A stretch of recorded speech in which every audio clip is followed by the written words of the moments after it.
Good evening, and welcome to Sleepy Historian.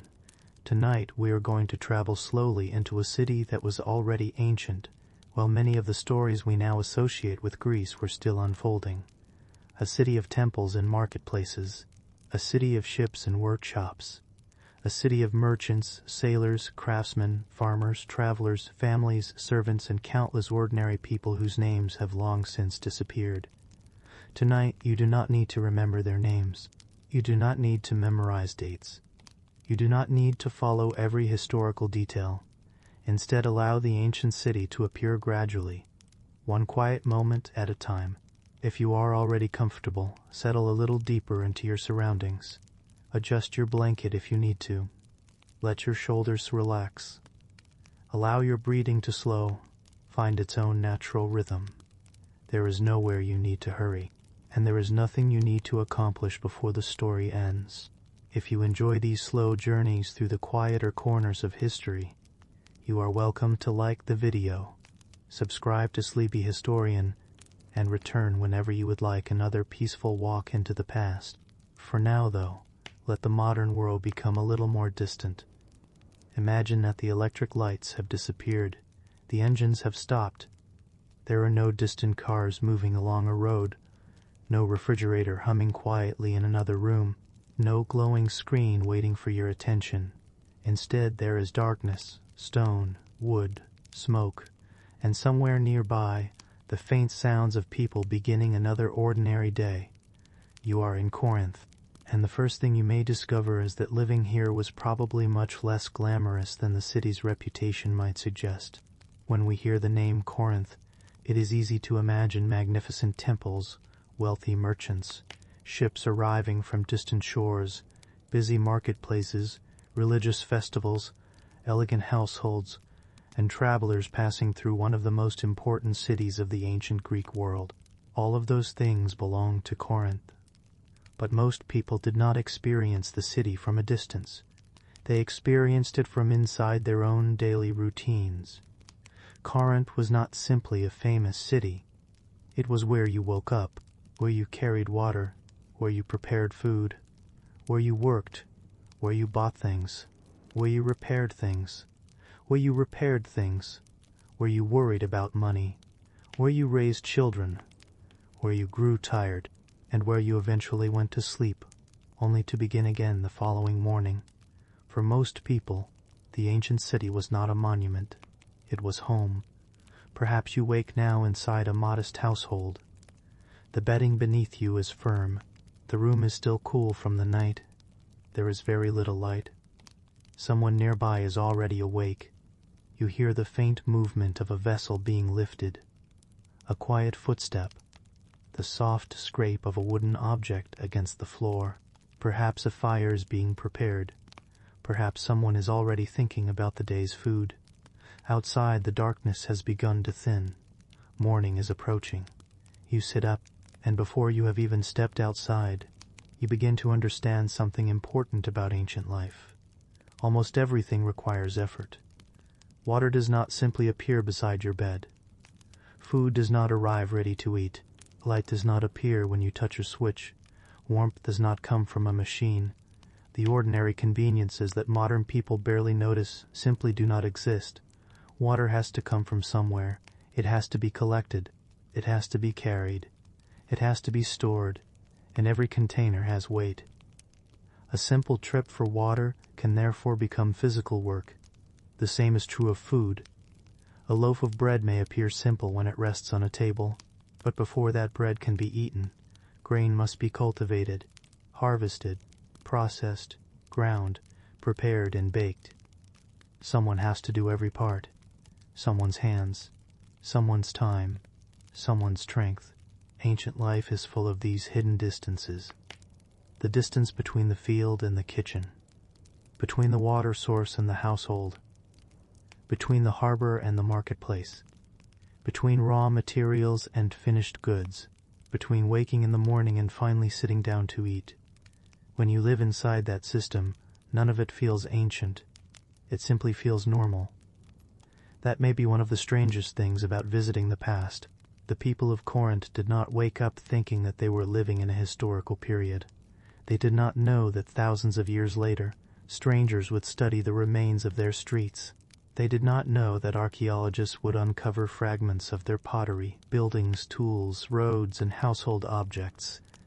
They knew only that morning had arrived. Someone needed water. Someone needed food. Someone needed to work. Someone was worried about a debt. Someone was waiting for a ship. Someone was carrying a child. Someone was preparing a meal. Someone was preparing a meal. Someone was hoping the weather would remain favorable. And someone perhaps was simply trying to make it through another ordinary day. That ordinary day is what we are going to follow tonight. Because ancient cities do not need dramatic events every few minutes to feel difficult. Heat can be tiring. Noise can be tiring. Walking can be tiring. Standing for hours can be tiring. Carrying the same weight repeatedly can be tiring. Waiting can be tiring. Eating can be tiring. Even the quiet necessities of life can gradually consume the hours. Cooking, cleaning, washing, repairing clothing, preparing tools, buying food, selling goods, looking after animals, caring for children, finding somewhere safe to sleep. None of these things sound particularly dramatic. Together they make up a life. And this is the kind of history we are going to explore. Not only the history of Corinth's temples or its wealth, not only its merchants and ships, but the physical experience of living there, the dust beneath your feet, the warmth of the afternoon sun, the smell of cooking fires, the weight of a water vessel, the sound of footsteps passing outside your doorway, the noise of the marketplace gradually becoming louder, the distant movement of ships near the harbor, the fatigue that settles into your body after a long day, and eventually the quiet of evening. Corinth was especially important because of where it stood. The city was located near the narrow Isthmus of Corinth, the strip of land connecting mainland Greece with the Peloponnese. Two important bodies of water lay on either side. That position gave Corinth valuable connections to maritime trade and movement across Greece. Goods could arrive, goods could leave, sailors could come ashore, travelers could pass through, merchants could wait for opportunities, ships required supplies, animals required food, buildings required maintenance, workshops needed materials, markets needed customers. And beneath all this movement was the ordinary household. So tonight, rather than standing above Corinth and looking down at its temples, we are going to lower ourselves into its streets. We will wake before the city is fully awake. We will step outside while the air is still cool. We will walk through narrow streets as activity slowly gathers around us. We will visit the places where ordinary people worked. We will notice the smells before we understand where they come from. Smoke from cooking fires, olive oil, dust, animals, fresh bread, human bodies moving through crowded spaces. We will listen to conversations that mean nothing to history books, but everything to the people having them, and slowly Corinth will stop feeling like a collection of archaeological remains. It will become a place where people lived, a place where people became tired, a place where people laughed, a place where people argued, a place where people traded, a place where people waited, a place where another ordinary morning was always followed by another ordinary afternoon. And then another evening. Time in such a city would not be remembered in the precise way we often remember it today. People would not necessarily think in terms of schedules measured by minutes. The day would unfold through light, habit, work, meals, markets, religious observances, and the movement of the sun. Morning would gradually become midday. Midday would slowly give way to afternoon. The heat would rise and eventually soften. Shadows would lengthen. The marketplace would become quieter, and eventually darkness would begin to gather around the streets.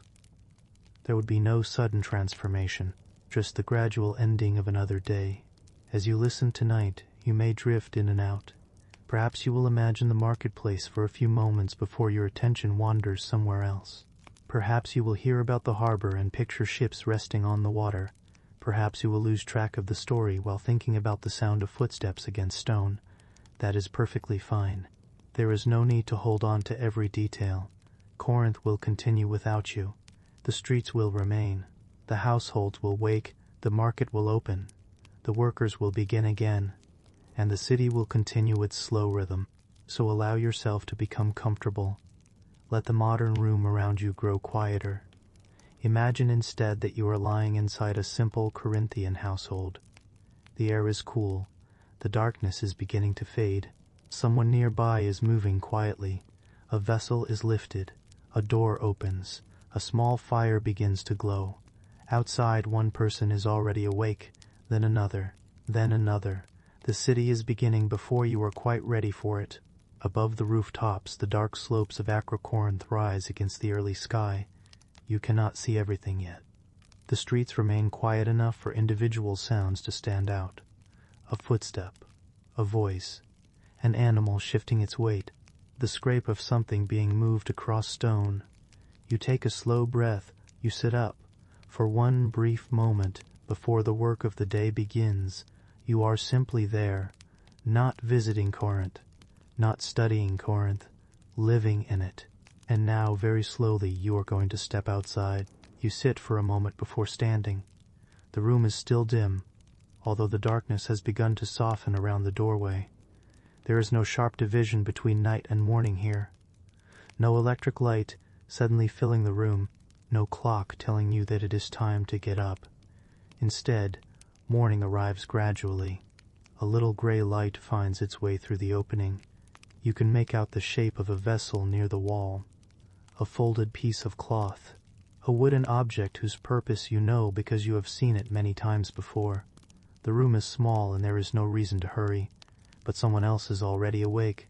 You hear movement nearby, a quiet cough, the shifting of woven material, the low voice of another member of the household, then the faint sound of a fire being disturbed. You remain where you are for another moment, feeling the coolness of the surface beneath you. This is one of the first differences between your world and theirs. The night does not disappear simply because morning has arrived. The room remains cool. The floor remains hard. Your body is still carrying the weight of yesterday. Perhaps your back is stiff. Perhaps your shoulders are sore.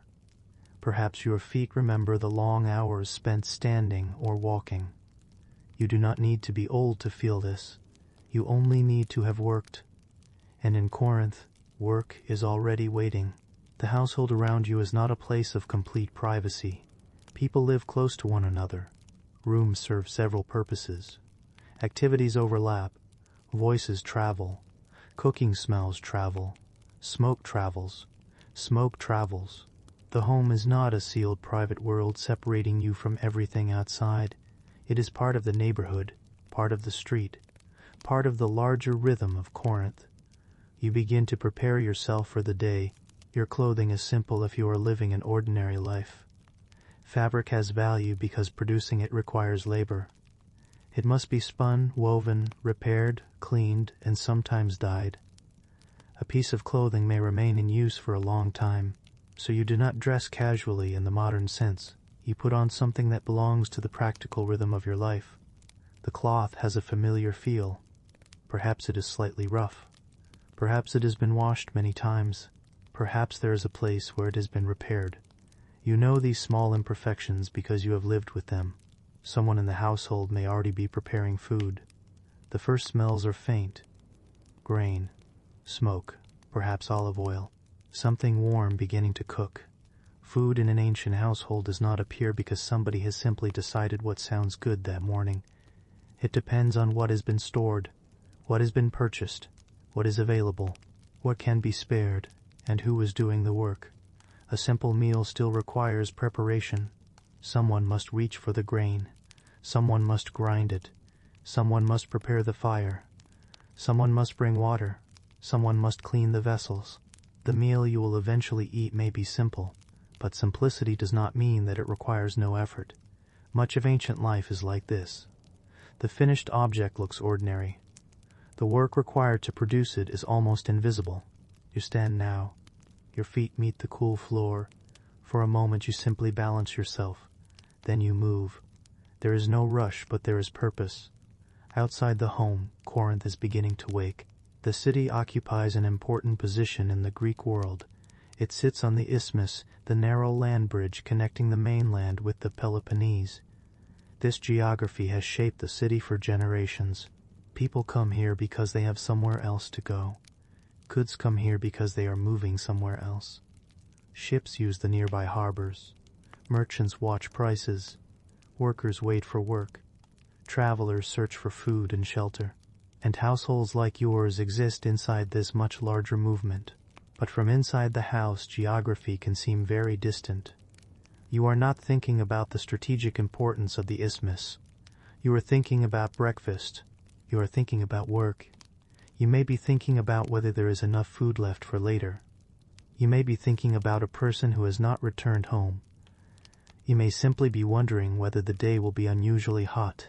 These are the things that fill the mind when history is still happening as ordinary life. The household begins to separate into its different routines. One person may leave early. Another may remain behind. Children, if there are children, may not follow the same schedule as adults. Someone may have domestic responsibilities. Someone may work outside. Someone may belong to the household but have very little control over how the day is spent. This matters because ancient Corinth does not have one daily routine.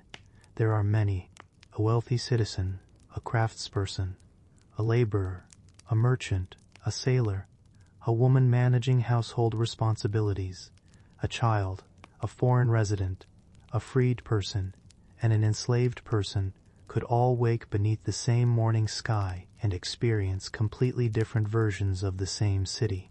Even before leaving the house, your position in society has already shaped the day. For some people there is more space, more food, more servants, more time. For others there is almost none of these things, and yet everyone notices the morning. The light grows stronger, the fire burns more steadily, the sounds outside multiply. You hear footsteps, then more footsteps. Someone calls to another person. An animal makes a low sound somewhere beyond the wall. A door opens. A vessel is set down. The street is becoming occupied. You finish preparing yourself. If you are carrying something today, you make sure it is ready. If you are working in a workshop, there are tools waiting. If you are selling something, goods must be arranged. If you are carrying messages or supplies, there will be a destination. If you are responsible for the household, there is no real departure at all. The work simply changes shape. This is another useful difference between ancient life and modern assumptions. Work is not always something that happens in one clearly defined place. A household can be a workplace. A street can be a workplace. A market can be a workplace. A harbor can be a workplace. A harbor can be a workplace. And the boundary between work and home is often much less distinct than it is for many people today. You step toward the doorway. The air outside feels different, cooler than it will later. You pause before going out. From here you can smell the street, dust, smoke, animals, food, stone, human movement. Nothing about it is especially remarkable. That is precisely why it matters. This is what Corinth smells like on an ordinary morning. You step outside.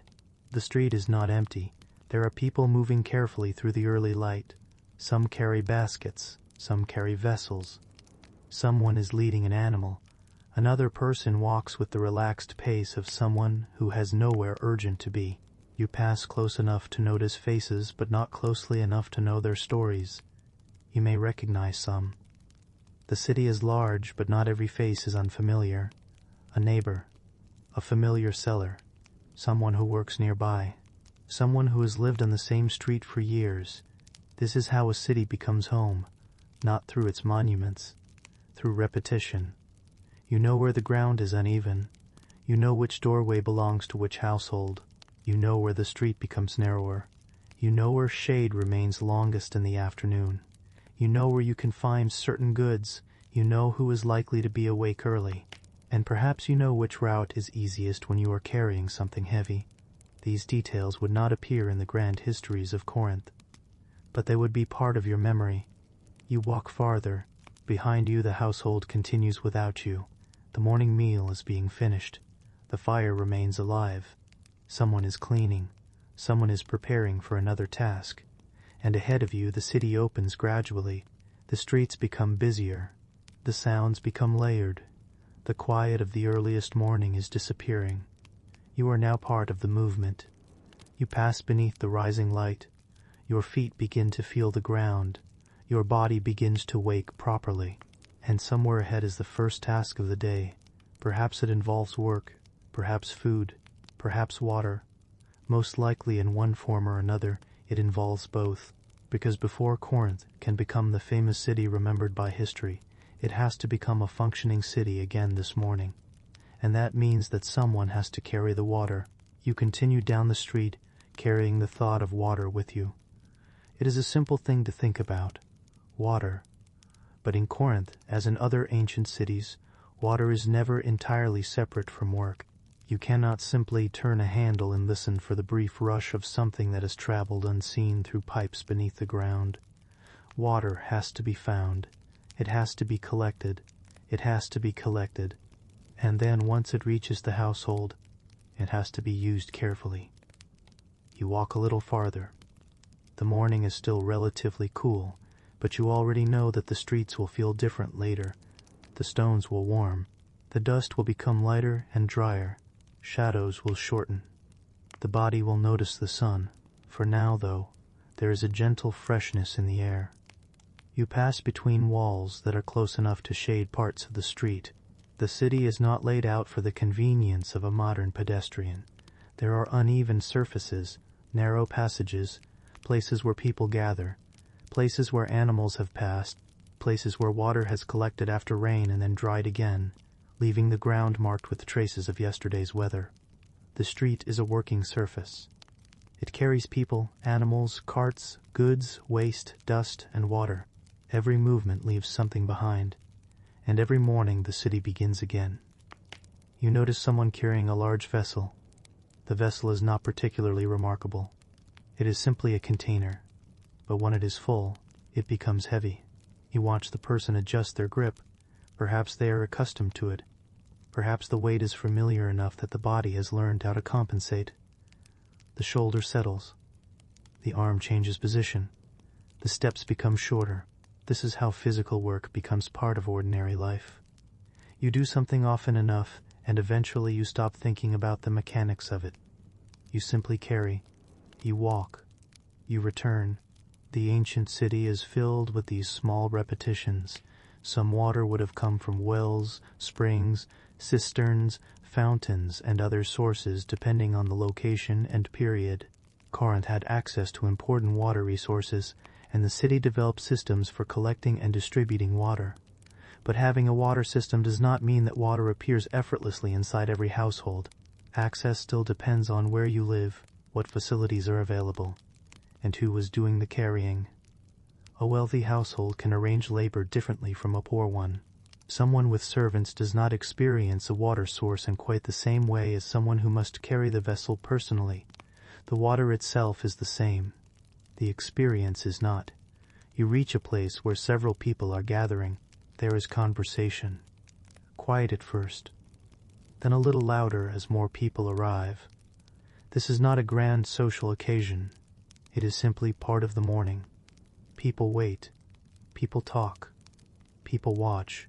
Someone knows someone else. A person arrives late. Another leaves early. A child stands nearby. A vessel is filled. Then another. The line changes. The morning continues. You may notice how much of social life grows out of necessary tasks. When people need water, they meet. When people buy food, they meet. When people work beside one another, they meet. When people wait for transport, they meet. The ancient city does not provide as many opportunities to withdraw into private spaces as modern life can. There is less distance between one person's routine and another person's routine.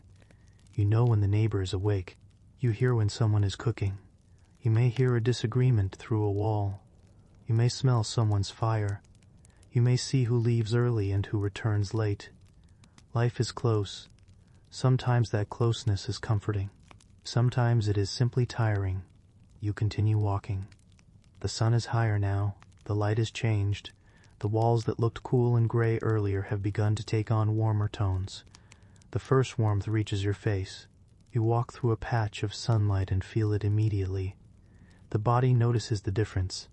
You are still carrying nothing heavy, but the day is already becoming physical. This is something that is easy to underestimate when imagining ancient cities. The climate is not merely background scenery, it shapes behavior. People look for shade. People move more slowly when the heat becomes intense. People time their work around the conditions of the day when they can. Walls provide shade. Covered areas become valuable. Trees, where available, provide relief. Water becomes more important. The same distance can feel different depending on the hour. A walk that seems easy in the morning may become tiring later. You continue through the streets. There is dust underfoot. Some of it rises with passing steps. It settles on sandals. It settles on the lower edge of clothing.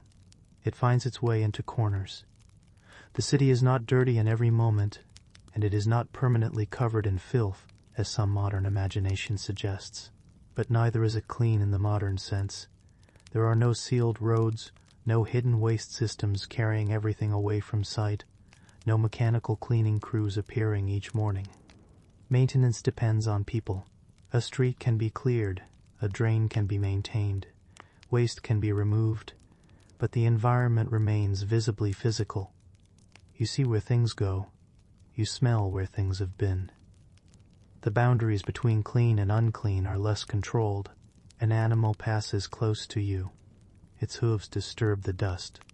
Someone steps aside. Another person continues without looking up. A loaded donkey moves through the narrow space.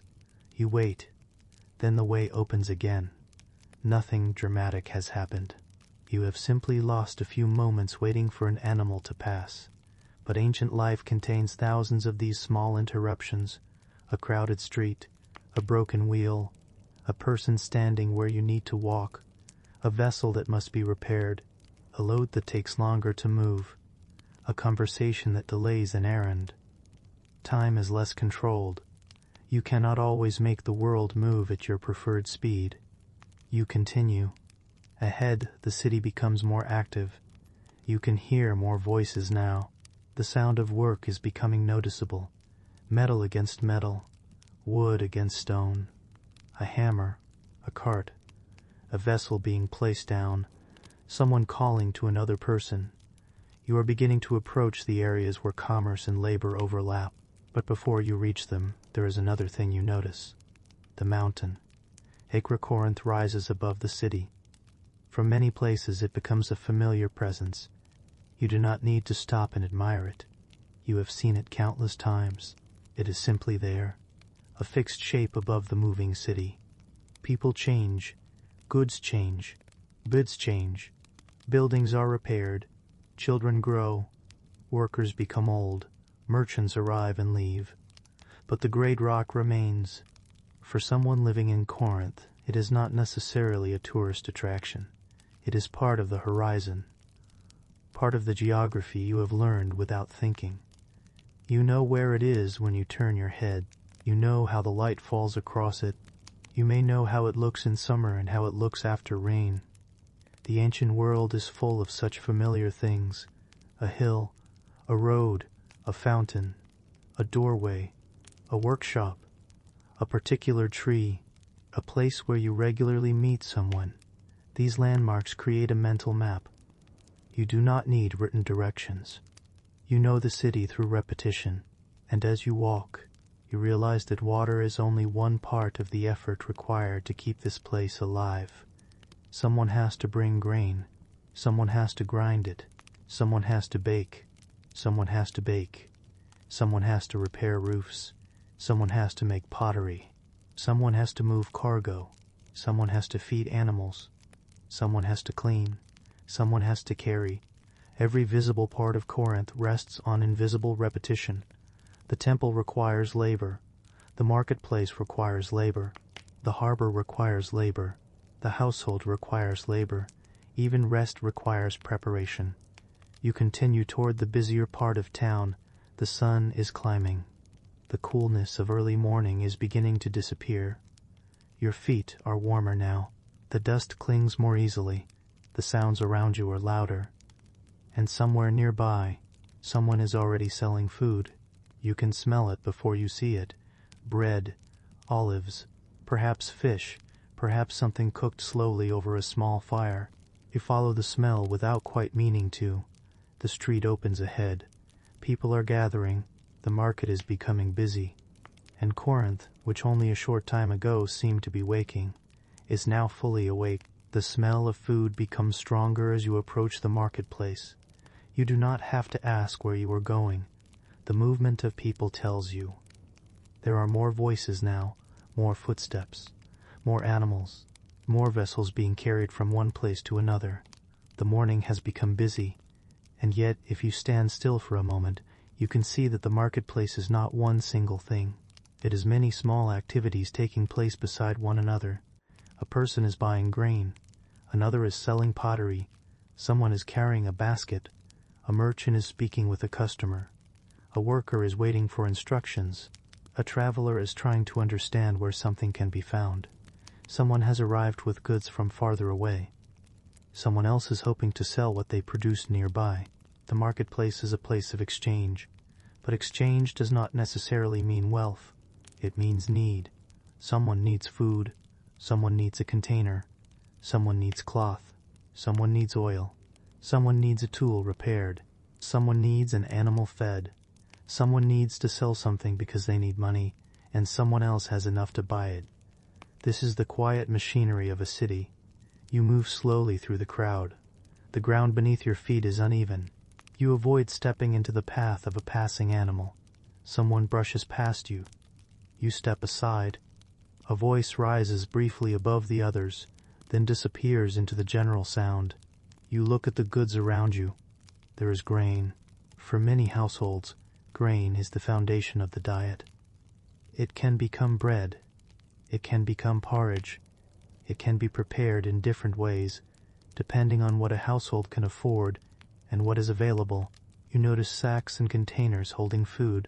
Some goods are local, others have traveled. And this is where Corinth's position becomes important again. The city is not isolated. Its location encourages movement. Goods can arrive from other parts of Greece and from the wider Mediterranean world. Some things you see may have been produced nearby.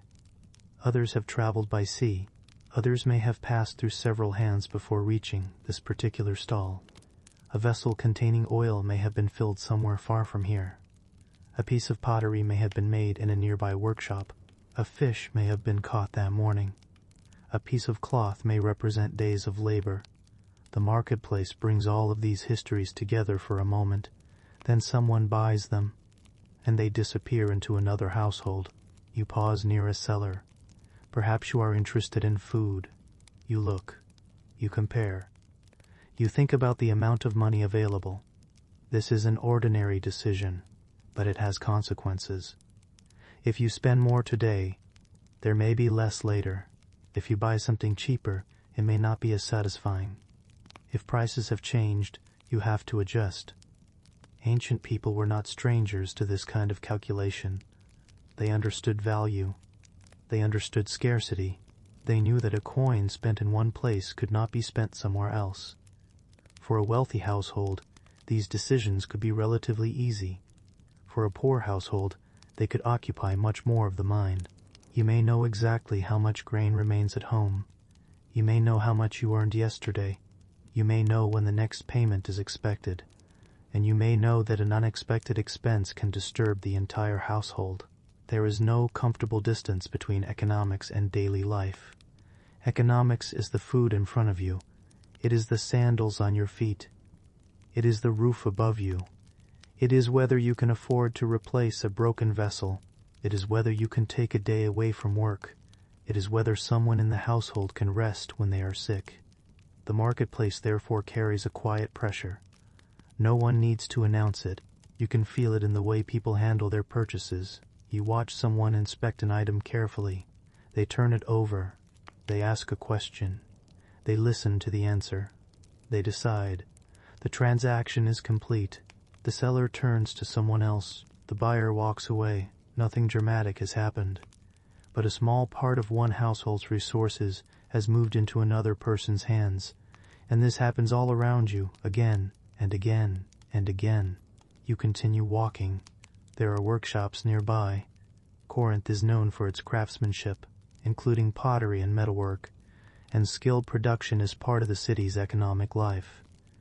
You hear the sounds before you see the workers. A hammer strikes, a tool scrapes, something heavy is placed on a wooden surface. A kiln burns somewhere behind a wall. Smoke moves slowly through the air. The people working here do not experience their crafts as museum pieces. They are working because the finished objects are needed. A vessel will hold something. A tool will be used.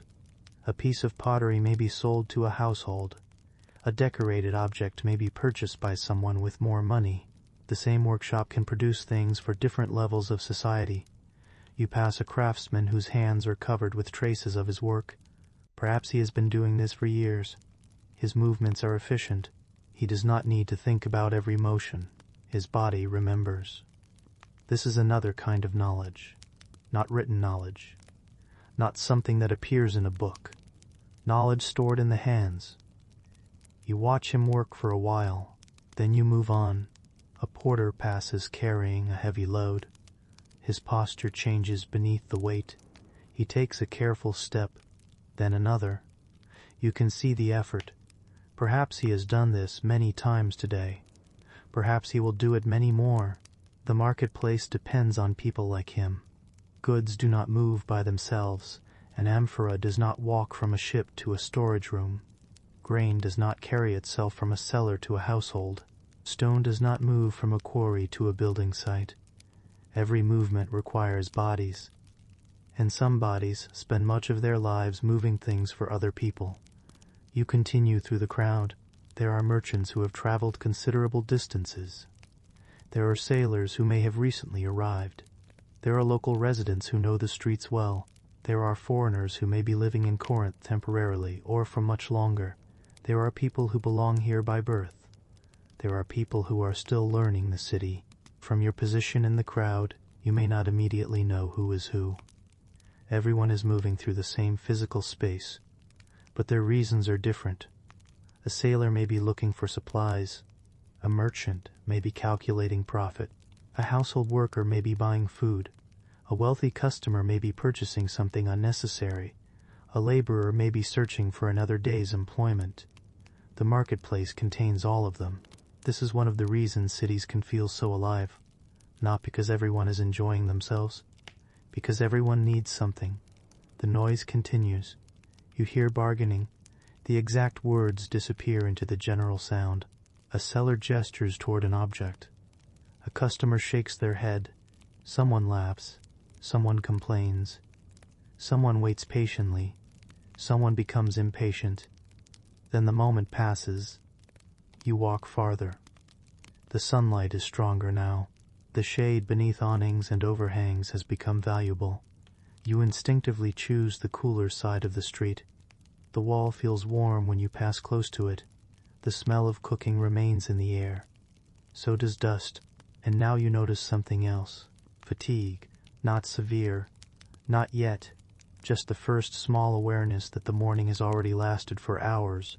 Your feet have been moving since early. Your body has been awake for some time. You have eaten. You have carried things. You have walked. You have waited. You have stood. The city has asked for small efforts repeatedly. None of them seemed important. Together they begin to matter. You find a place where you can pause. Perhaps you stand near a wall. Perhaps you sit briefly. The marketplace continues without you. This is one of the strange comforts of a large city. You can stop for a moment and know that the world will continue. A seller will keep selling. A porter will keep carrying. A customer will keep negotiating. An animal will keep waiting. Someone will be sweeping. Someone will be preparing food. Someone will be counting coins. The city does not require every individual to move at every moment. It only requires enough people to keep moving. You watch a small group of workers carrying goods. They disappear into another street. A woman approaches a stall. A child follows. An older man sits in the shade. A merchant speaks with someone who has just arrived. You could stay here for hours and never see the same arrangement twice. Yet tomorrow, much of it will happen again. This is the rhythm of commerce. Repetition with small variations. The same kinds of goods. The same kinds of questions. The same need for food. The same need for tools. The same need for clothing. The same need for clothing. The same need for containers. And beneath all of it, the same need to earn enough to continue. You eventually stand again. The day is moving forward. The market has become louder. The air is warmer. The smells are stronger. You have seen enough to understand one simple thing. Corinth's wealth, whatever form it takes, depends upon countless small exchanges. A coin here, a vessel there, a load carried, a loaf purchased, a tool repaired, a shipment unloaded, a meal prepared, a day's wages earned. Nothing seems monumental when viewed separately, but together these actions keep the city alive. You turn away from the busiest part of the market. Behind you, the voices continue. Ahead, you can hear another sound, the heavier rhythm of labor, metal, wood, stone, the steady noises of workshops. The marketplace is only one part of the city's work, and now, as the morning stretches toward midday, you are going to follow that work deeper into the streets. You are going to see what it means to spend an ordinary day making something, carrying something, repairing something, or simply enduring the hours until the work is finished. The sounds of the workshops become clearer as you leave the marketplace behind. You hear metal before you see it, a steady strike, a pause, another strike, then the softer sounds of wood being handled, clay being shaped, stone being moved. The city is working. And if you are an ordinary person in Corinth, this is where much of your day will be spent, not in a temple, not in a public gathering, not watching ships arrive from some distant country, working. You may have been awake for several hours already, but the real weight of the day is only beginning to settle into your body. You enter a workshop. The air is warmer here. There is smoke, dust, the smell of materials being cut, heated, shaped, or polished. Depending on the trade, your hands may become covered with clay, soot, oil, metal dust, or dirt. There is no single kind of work in Corinth. The city needs many different people. Potters shape vessels that will hold food, water, oil, and wine. Metal workers heat and shape objects that must be strong. Builders raise walls and repair structures. Carpenters work with timber. Stone workers cut and move heavy material. Merchants organize goods. Farmers produce food beyond the immediate city. Fishermen work along the coast. Sailors spend time on ships. Porters move cargo. Shopkeepers sell what others have produced. Servants maintain households, and many people perform work that leaves little evidence behind. Cleaning, carrying, cooking, washing, repairing, sorting, preparing. The city depends on all of it.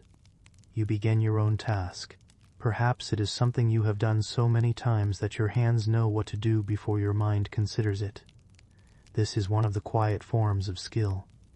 A person can become highly skilled without ever describing their knowledge. The fingers learn, the shoulders learn, the feet learn where to stand, the eyes learn what to notice.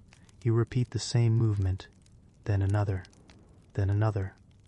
At first the task feels like a sequence. Later it becomes a rhythm. You no longer count every motion. You simply continue. Ancient craftsmen could develop extraordinary levels of technical ability through this kind of repetition. But skill does not make work effortless. Your body still becomes tired. A skilled potter still sits for hours. A skilled metal worker still stands near heat. A skilled builder still lifts and carries. A skilled sailor still works against wind and water. Experience teaches you how to work. It does not remove the physical cost. You notice this after some time. Your hands feel different. Your back is aware of the position it has held. Your feet have begun to ache. You shift your weight. Then you continue. There is no reason to stop yet.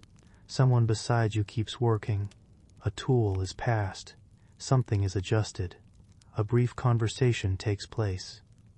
Then the rhythm returns.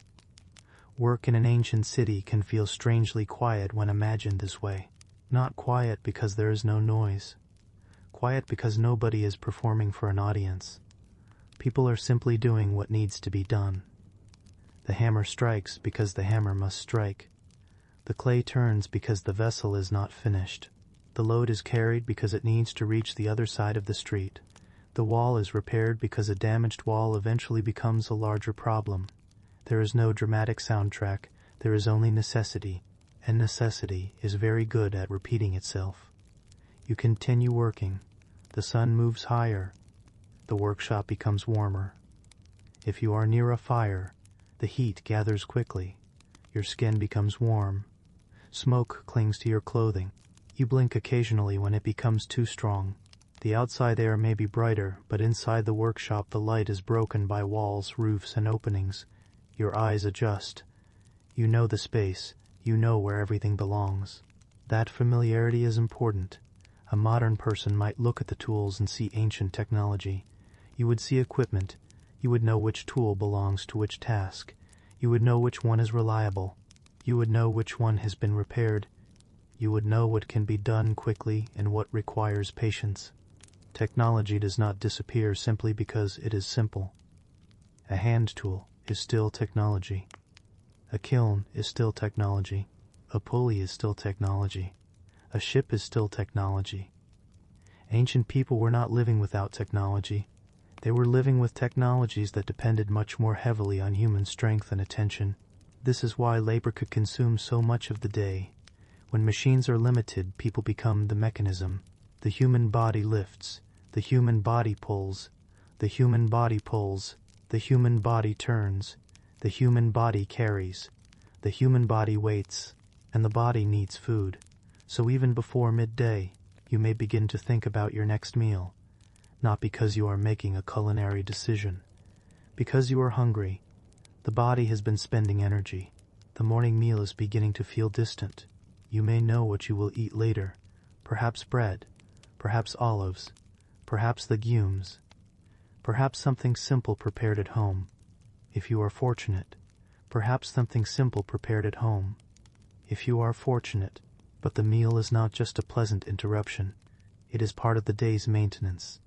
You eat so that you can continue. This is another difference between imagining ancient life and living it. We tend to imagine meals as experiences. For many people, meals were also fuel. There could still be pleasure. There could be conversation. There could be familiar flavors. But hunger makes food practical. You return to your work. Someone asks you to move something. You lift it. The weight settles into your hands. You walk. You put it down. Then you return. Perhaps another person does the same task. The work passes between bodies. One person produces. Another transports. Another sells. Another buys. The object moves through several hands before it reaches its final destination. And every hand represents time. This is particularly important when thinking about Corinth's economy. The city's position encouraged commerce, but commerce requires infrastructure. A merchant may arrive with goods, but those goods have to be unloaded. Someone has to carry them. Someone has to store them. Someone has to protect them. Someone has to count them. Someone has to sell them. Someone eventually takes them home.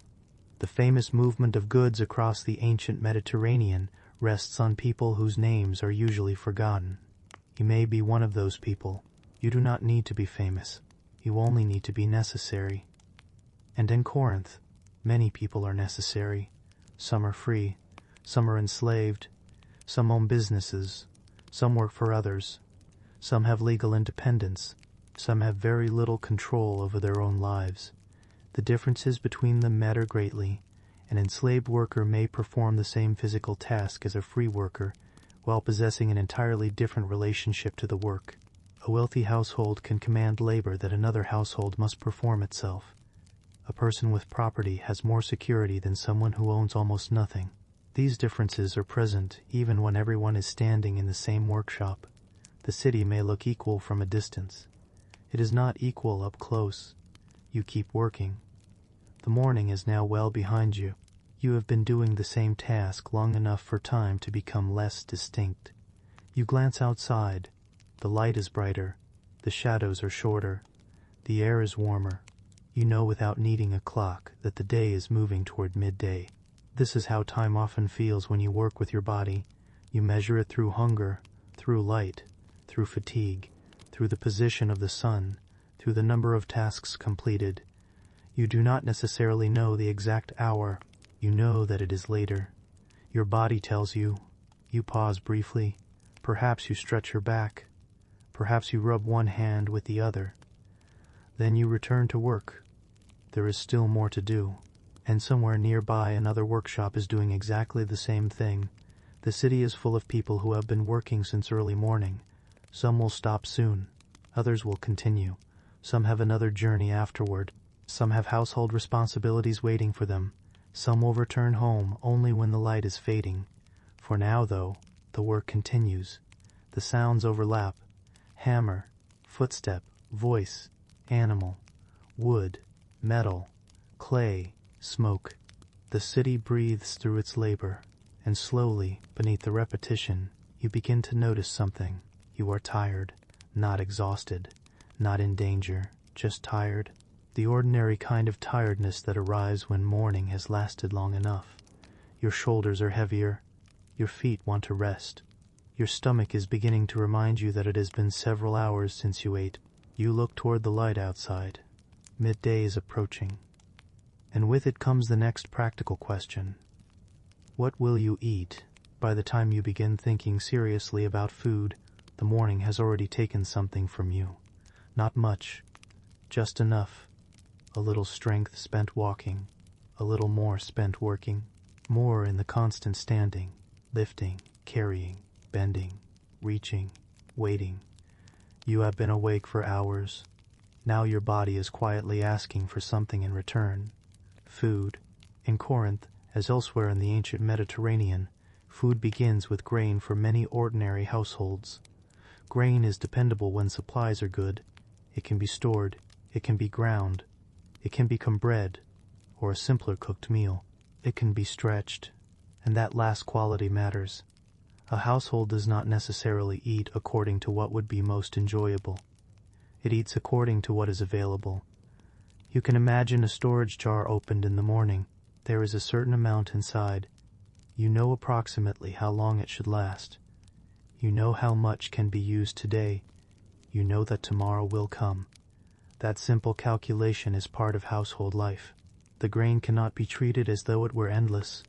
Every handful represents work already completed somewhere else. Someone planted it. Someone cared for the crop. Someone harvested it. Someone cared for the crop. Someone harvested it. Someone separated it from what was not useful. Someone transported it. Someone sold it. Someone bought it. And eventually, someone in your household turns it into food. The finished meal may appear simple, but the path toward it is long. You sit with a piece of bread. Perhaps there are olives. Perhaps some legumes. Perhaps vegetables. Perhaps cheese. Depending on the household, the season, the location, and the available money, there may be fish. There may be meat on certain occasions. There may be wine, often mixed with water rather than consumed in the way modern drinking habits might suggest. But for many people, the ordinary meal is not an overflowing table. It is something modest, something sufficient, something that allows the day to continue. You tear the bread. The texture is familiar, perhaps a little coarse, perhaps dry. You dip it into something if there is something available. You eat slowly, because there is no reason to waste it. Nearby, someone else is eating. The meal is quiet for a while. There is no need to speak continuously. Everyone has been awake for a long time. Everyone knows there is more work afterward. This is one of the things that can make ancient food seem both familiar and distant. The ingredients are recognizable. Grain, olives, legumes, vegetables, fish, cheese, wine. Yet the relationship with food is different when storage, refrigeration, transportation, and constant availability do not exist. You cannot simply decide that you will have strawberries in the middle of winter because a store has brought them from another country. You cannot open a cupboard filled with foods that have traveled through an invisible network of trucks, ships, warehouses, and distribution centers. What you eat depends more closely on season, location, trade, and household resources. And Corinth is particularly interesting because it sits within a network of trade. Goods can travel. That does not mean every household has equal access to them. The existence of imported goods does not erase inequality. A wealthy person can enjoy foods that a laborer may rarely encounter. A merchant can afford things that someone living day-to-day cannot. A large household can employ people to prepare complicated meals. A poor household may spend much more of its energy simply making sure there is enough. The city contains both experiences at once. You can smell an elaborate meal being prepared somewhere nearby, while another household is measuring out grain carefully. Both households live in Corinth. Both see the same sky. Both hear the same city. Their meals tell different stories. You finish what you have. There is not much left. That is normal. You stand again. But before you return to work, you notice how much labor is hidden inside the meal. The vessel has to be cleaned. The cooking area has to be managed. The fire has to be maintained. Water has to be available. Food has to be stored. Utensils have to be washed. Nothing is automatic. Even after eating, the household continues working. This is particularly important for people whose responsibilities are centered in the home. The ancient household is not a place where domestic work simply disappears. Someone must keep it functioning. Cooking, cleaning, repairing, preparing, caring for children, caring for older people, managing stored food, handling clothing, dealing with water. These tasks can occupy many hours, and much of this labor is performed by women and by enslaved people whose work is often overlooked when ancient life is imagined. The meal you just ate may have required several people's effort. You simply experience the final result. This is common in every age. We notice the meal. We do not always notice the person who made it possible. You step outside again. The air is warmer. The sun has climbed.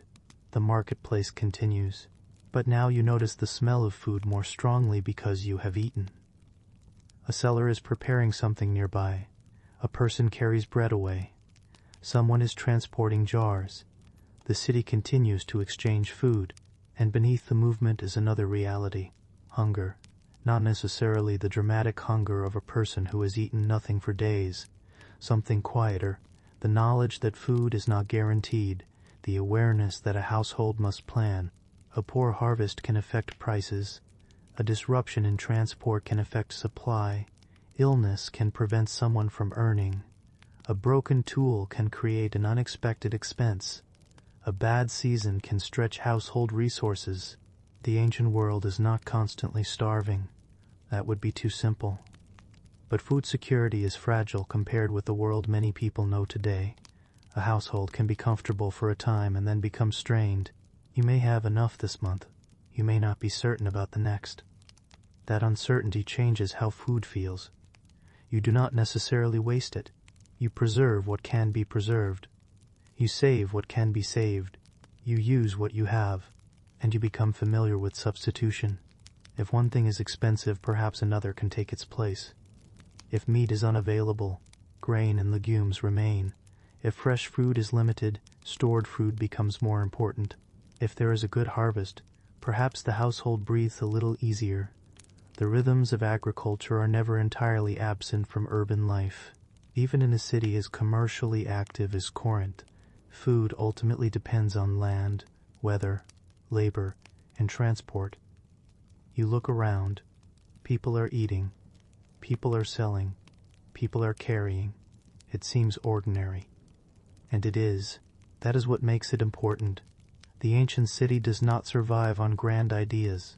It survives on calories, on water, on grain, on people who wake early enough to prepare them, on people who carry them, on people who carry them, on people who sell them, on people who can afford them. You return toward your workplace. The meal has helped. Your body feels steadier. But you are not completely rested. You still feel the morning. Your shoulders remember the work. Your feet remember the walking. The sun is now bright overhead. The shadows have shortened. The air has lost the coolness of dawn. You begin to understand why the timing of daily activity matters. Morning was easier, midday is harder, and the afternoon will feel longer. You walk beneath the edge of a building for a moment to escape the sun. The shade feels immediately different, cooler, still. You pause there. Someone else is doing the same. Two people stand quietly in the shade without speaking. Neither needs to explain why. The sun itself is explanation enough. You remain for a few breaths. Then you continue. Food has given you enough strength to return to work. That is its immediate purpose. But as you walk, another thought becomes clearer. How much you eat depends on who you are, where you live, what you earn, whom you belong to, who works for you, who depends on you, and that means that even something as ordinary as lunch can reveal the structure of the entire city. A wealthy Corinthian may sit at a table where many people have contributed to the meal. A laborer may eat quickly because another task is waiting. A household worker may prepare food for someone else before having time to eat. A sailor may eat according to what is available near the harbor. A child may eat whatever the household can provide. The meal is never just the meal. It is a reflection of the life surrounding it. You return to the workshop. The tools are waiting. The same task is waiting. The same quail, the same clay, the same metal, the same basket, the same unfinished work. You place your hands back where they belong. For a moment, the hunger has quieted, but the afternoon has begun, and the city has another lesson to teach you. You are not simply an individual walking through Corinth. You have a place in it, a position, a household, a set of expectations, and those things will determine much more about your day than you may realize. You return to the street after eating, but you are not quite the same person you were when you first stepped outside this morning. Not because anything dramatic has happened. You have simply been awake longer. You have worked. You have eaten. You have walked. You have carried things. You have spent hours surrounded by other people. And now, as you move through Corinth, you begin to notice something that was present from the beginning. Everyone belongs somewhere, and not everyone belongs in the same way. From a distance, a city can look equal. People walk the same streets. They drink from the same sources. They pass through the same marketplace. They live beneath the same sky. But the ancient world is intensely conscious of status. Who you are affects what you can own, where you can live, what work you perform, whom you can marry, whom you can speak to as an equal, what responsibilities you carry, and what freedoms you do not possess. You continue walking.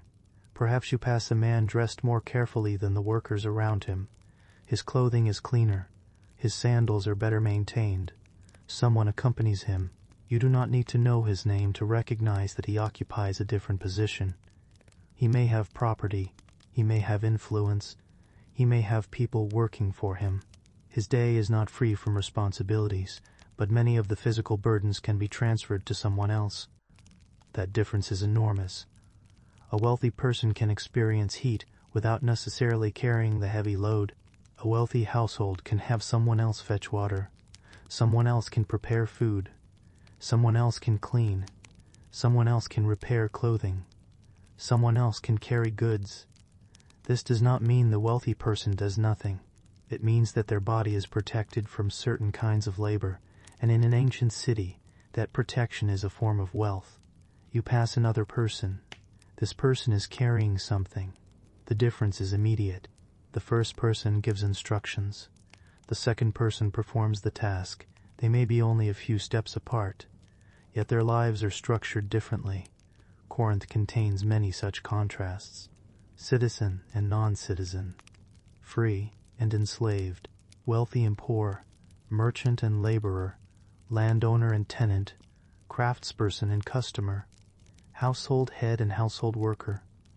The categories overlap in complicated ways, but the important point is simple. Your social position follows you through the city.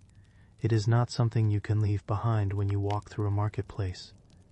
You may be known by your family, by your occupation, by your place of origin, by your legal status, by the people with whom you associate. A person who has recently arrived from another city does not necessarily experience Corinth as someone born here does. The streets may be physically the same, but familiarity matters. You know which places belong to you. You know which spaces you can enter comfortably. You know whom you can approach. You know where you are expected to behave differently. The ancient city has boundaries that are not always visible. You continue toward a residential area. The houses change. Some are larger. Some are more modest. A wealthier home may have more rooms arranged around a courtyard. There may be spaces for storage, space for receiving visitors, spaces for household work. There may be servants. There may be enslaved workers. A modest home is different. There is less room, fewer possessions, fewer people to distribute the work. The same household task therefore requires more personal effort. If something needs to be carried, someone in the household carries it. If something needs to be repaired, someone has to find the time. If food needs preparation, the work must be fitted into the rest of the day. Space itself becomes a form of comfort. A larger home allows people to separate. A smaller one keeps people close, and closeness can become tiring. You hear your neighbors. They hear you. You know when someone is awake. You know when someone has guests. You know when a child is crying. You know when an animal is restless. You may hear work continuing next door. Privacy is not impossible, but it is not assumed. You continue walking. Now you notice the women of Corinth. Their lives could vary enormously depending on household, wealth, status, and circumstance.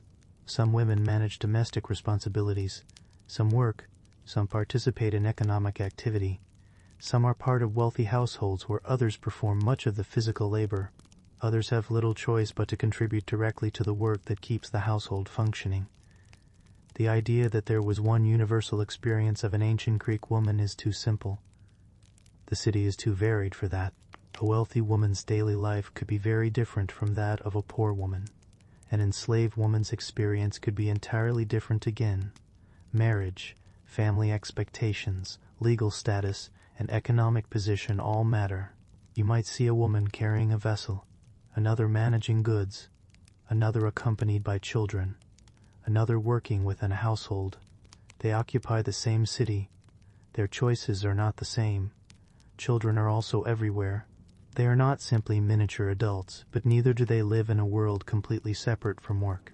Children grow up watching adults. They learn by observation. They learn where things belong. They learn how food is prepared. They learn how tools are used. They learn which streets are familiar. They learn the expectations of their household. And gradually, they become part of the work around them. The city teaches them without needing to announce that it is teaching. You can imagine a child standing near a workshop, watching a craftsperson work. At first the movements seem mysterious. Later they become familiar. The child learns which tools should not be touched, which materials are valuable, which tasks require patience, which mistakes cause trouble. This is how knowledge passes between generations. Not always through formal instruction, often simply through being nearby. You continue walking. Now you notice another distinction. Some people in Corinth are not free. Enslaved people are part of households, workshops, agriculture, commerce, and many other forms of labor. Their work is woven into the city's daily functioning. This can be difficult to see when looking at ancient ruins. A stone building remains. A column remains. A road remains. But the people who carried materials, cleaned rooms, prepared food, transported goods, and performed countless repetitive tasks often leave little visible trace. Their labor remains embedded in the city even when their names are gone. For them, the question of what it was like to live in Corinth is especially different. Work may not simply be an occupation. It may be imposed. Where you go can be controlled. What you do can be controlled. Whom you serve can determine your daily schedule. Your experience of the city is therefore shaped not only by wealth, but by freedom itself. A free worker may dislike a task and still choose to leave it. An enslaved worker may have no such choice. This is one of the quiet pressures beneath Corinthian prosperity. Commerce and craftsmanship require labor. Large households require labor. Construction requires labor. Agriculture requires labor. The city depends on people whose lives are not equally their own. You walk past a household entrance. Someone inside is working. You hear a vessel being moved. The sound is ordinary.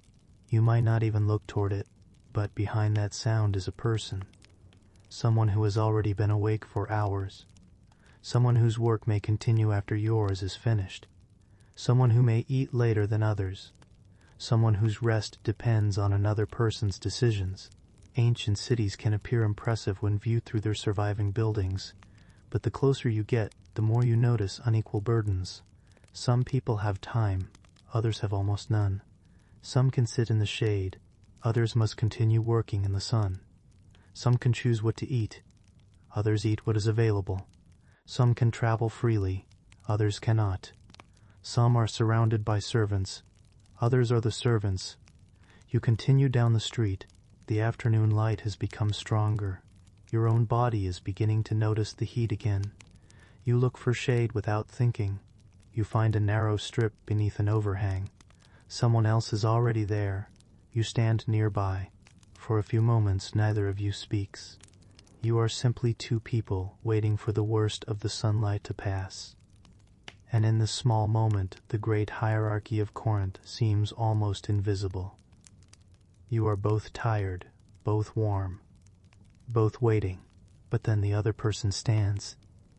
Their work is calling them back. You remain for another moment. Then you realize that you must return to yours as well. The city does not stop because you are tired. It continues, and as you walk back into the sunlight, you begin to understand that knowing Corinth means knowing not only its streets and markets. You have to know who is allowed to rest, who must keep working, who owns, who serves, who decides, who waits, and who has almost no choice at all. The afternoon is now fully underway. The streets have changed again. The morning energy has faded. The heat has settled over the city. People are moving more slowly, and you have many hours still ahead of you. The afternoon has arrived quietly. There was no announcement, no single moment when morning ended. The sun simply climbed higher, the shadows became shorter, and the coolness that had accompanied the early hours gradually disappeared. Now the city feels different. You notice it in your shoulders first. The work has already taken several hours from you. Your body is not injured. Nothing unusual has happened. You are simply becoming tired. This is the kind of tiredness that belongs to an ordinary day. It settles gradually. Your feet feel heavier. Your hands are less eager to repeat the same motion. Your back notices the position you have been holding. You move slightly, then you return to the task. Around you, Corinth continues. The city does not become silent during the afternoon, but the rhythm changes. People move more slowly when they can. Those who have shade use it. Those who must remain in the sun continue anyway. The difference between the two is something the body understands immediately. You step into sunlight. Heat reaches your face. You step beneath an overhang. The change is almost startling. For a moment the air feels still. The stone beside you is cooler. You remain there longer than you intended. Someone else has found the same patch of shade. There is no conversation. There does not need to be. Both of you understand the afternoon. Eventually you step back outside. The ground is warm beneath your feet. Dust rises with movement. A person walks past carrying something heavy. Their pace is slower than it was earlier. An animal stands in the shade of a wall. A shop remains open. A workshop continues. The marketplace has not stopped. But the feeling of the day has changed. Morning had possibility in it. Afternoon has duration. You know there are still hours to go. That knowledge changes the way time feels. The first few hours pass without much thought. Later, every hour seems longer. You look at the position of the sun. It is moved. You know that evening will eventually arrive, but it is not close enough yet to make you feel finished, so you continue. This is where ancient daily life can become surprisingly familiar. There are days when nothing terrible happens, and yet the day still feels difficult. Not because of danger, because of repetition. You do the same task again. You lift the same object. You walk the same distance. You hear the same sounds. You wait for the same thing.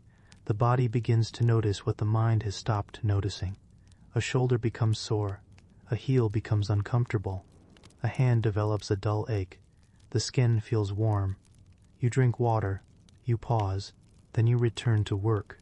The city around you provides little escape from physical reality. There is no climate-controlled room waiting nearby. No cool vehicle carrying you from one place to another. No mechanical system making every task easier. The environment is present. The heat is present. The dust is present. The weight of objects is present. And your body is the thing standing between you and all of it. You walk along a street where the buildings provide intermittent shade. The pattern repeats: light, shade, light, shade. You begin to choose your route accordingly. Perhaps the longer route is cooler. Perhaps the shorter route is more crowded. You learn these things through experience. The city becomes a map of sensations. This street is hot. That corner has shade. This path is easier with a load. That passage becomes crowded around this time. There is a seller here who usually has water. There is a workshop there where you can find a particular tool. You do not need to write these things down. You remember. A person living in Corinth would develop an intimate knowledge of the immediate environment. Not necessarily the whole city, just the part that belongs to daily life. Your home, your workplace, the market, the water source, the route between them, the people you regularly see. This is enough to create a world. You continue. The sounds of labor blend together. A hammer strikes. A saw moves. A wheel turns. Someone calls out.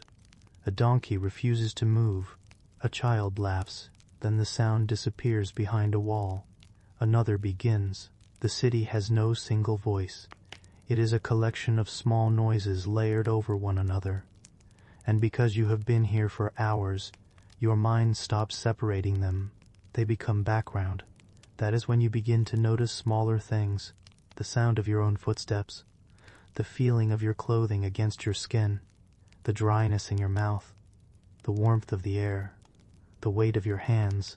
The desire to sit. You find another place to rest. Perhaps a low wall. Perhaps a step. You sit. For a few moments the work does not matter. You look toward the street. People pass. One person carries a basket. Another carries a child. Another walks quickly. Another slowly. A merchant speaks to someone near a doorway. A worker sits farther away. An animal lowers its head. The city continues. You are only watching. This kind of rest may be brief. You cannot necessarily spend an hour sitting. There is work waiting. But even a few minutes can change the body. Your shoulders loosen slightly. Your breathing becomes slower. The heat remains. But you are no longer moving through it. Then you stand. You continue. The afternoon stretches. There is a strange quality to long working days. At first you think about the task. Then you think about the lunch. Then you think about the time. Then you stop thinking about anything in particular. The hands continue. The body continues. The mind becomes quieter. This is not necessarily unpleasant. People can become accustomed to repetitive work. A task performed every day can become almost meditative. The rhythm becomes familiar. The same movement repeated hundreds of times can occupy the hands while the mind drifts elsewhere. Perhaps you think about the evening. Perhaps you think about someone at home. Perhaps you think about tomorrow. Perhaps you think about nothing at all. And this too is part of the ancient experience.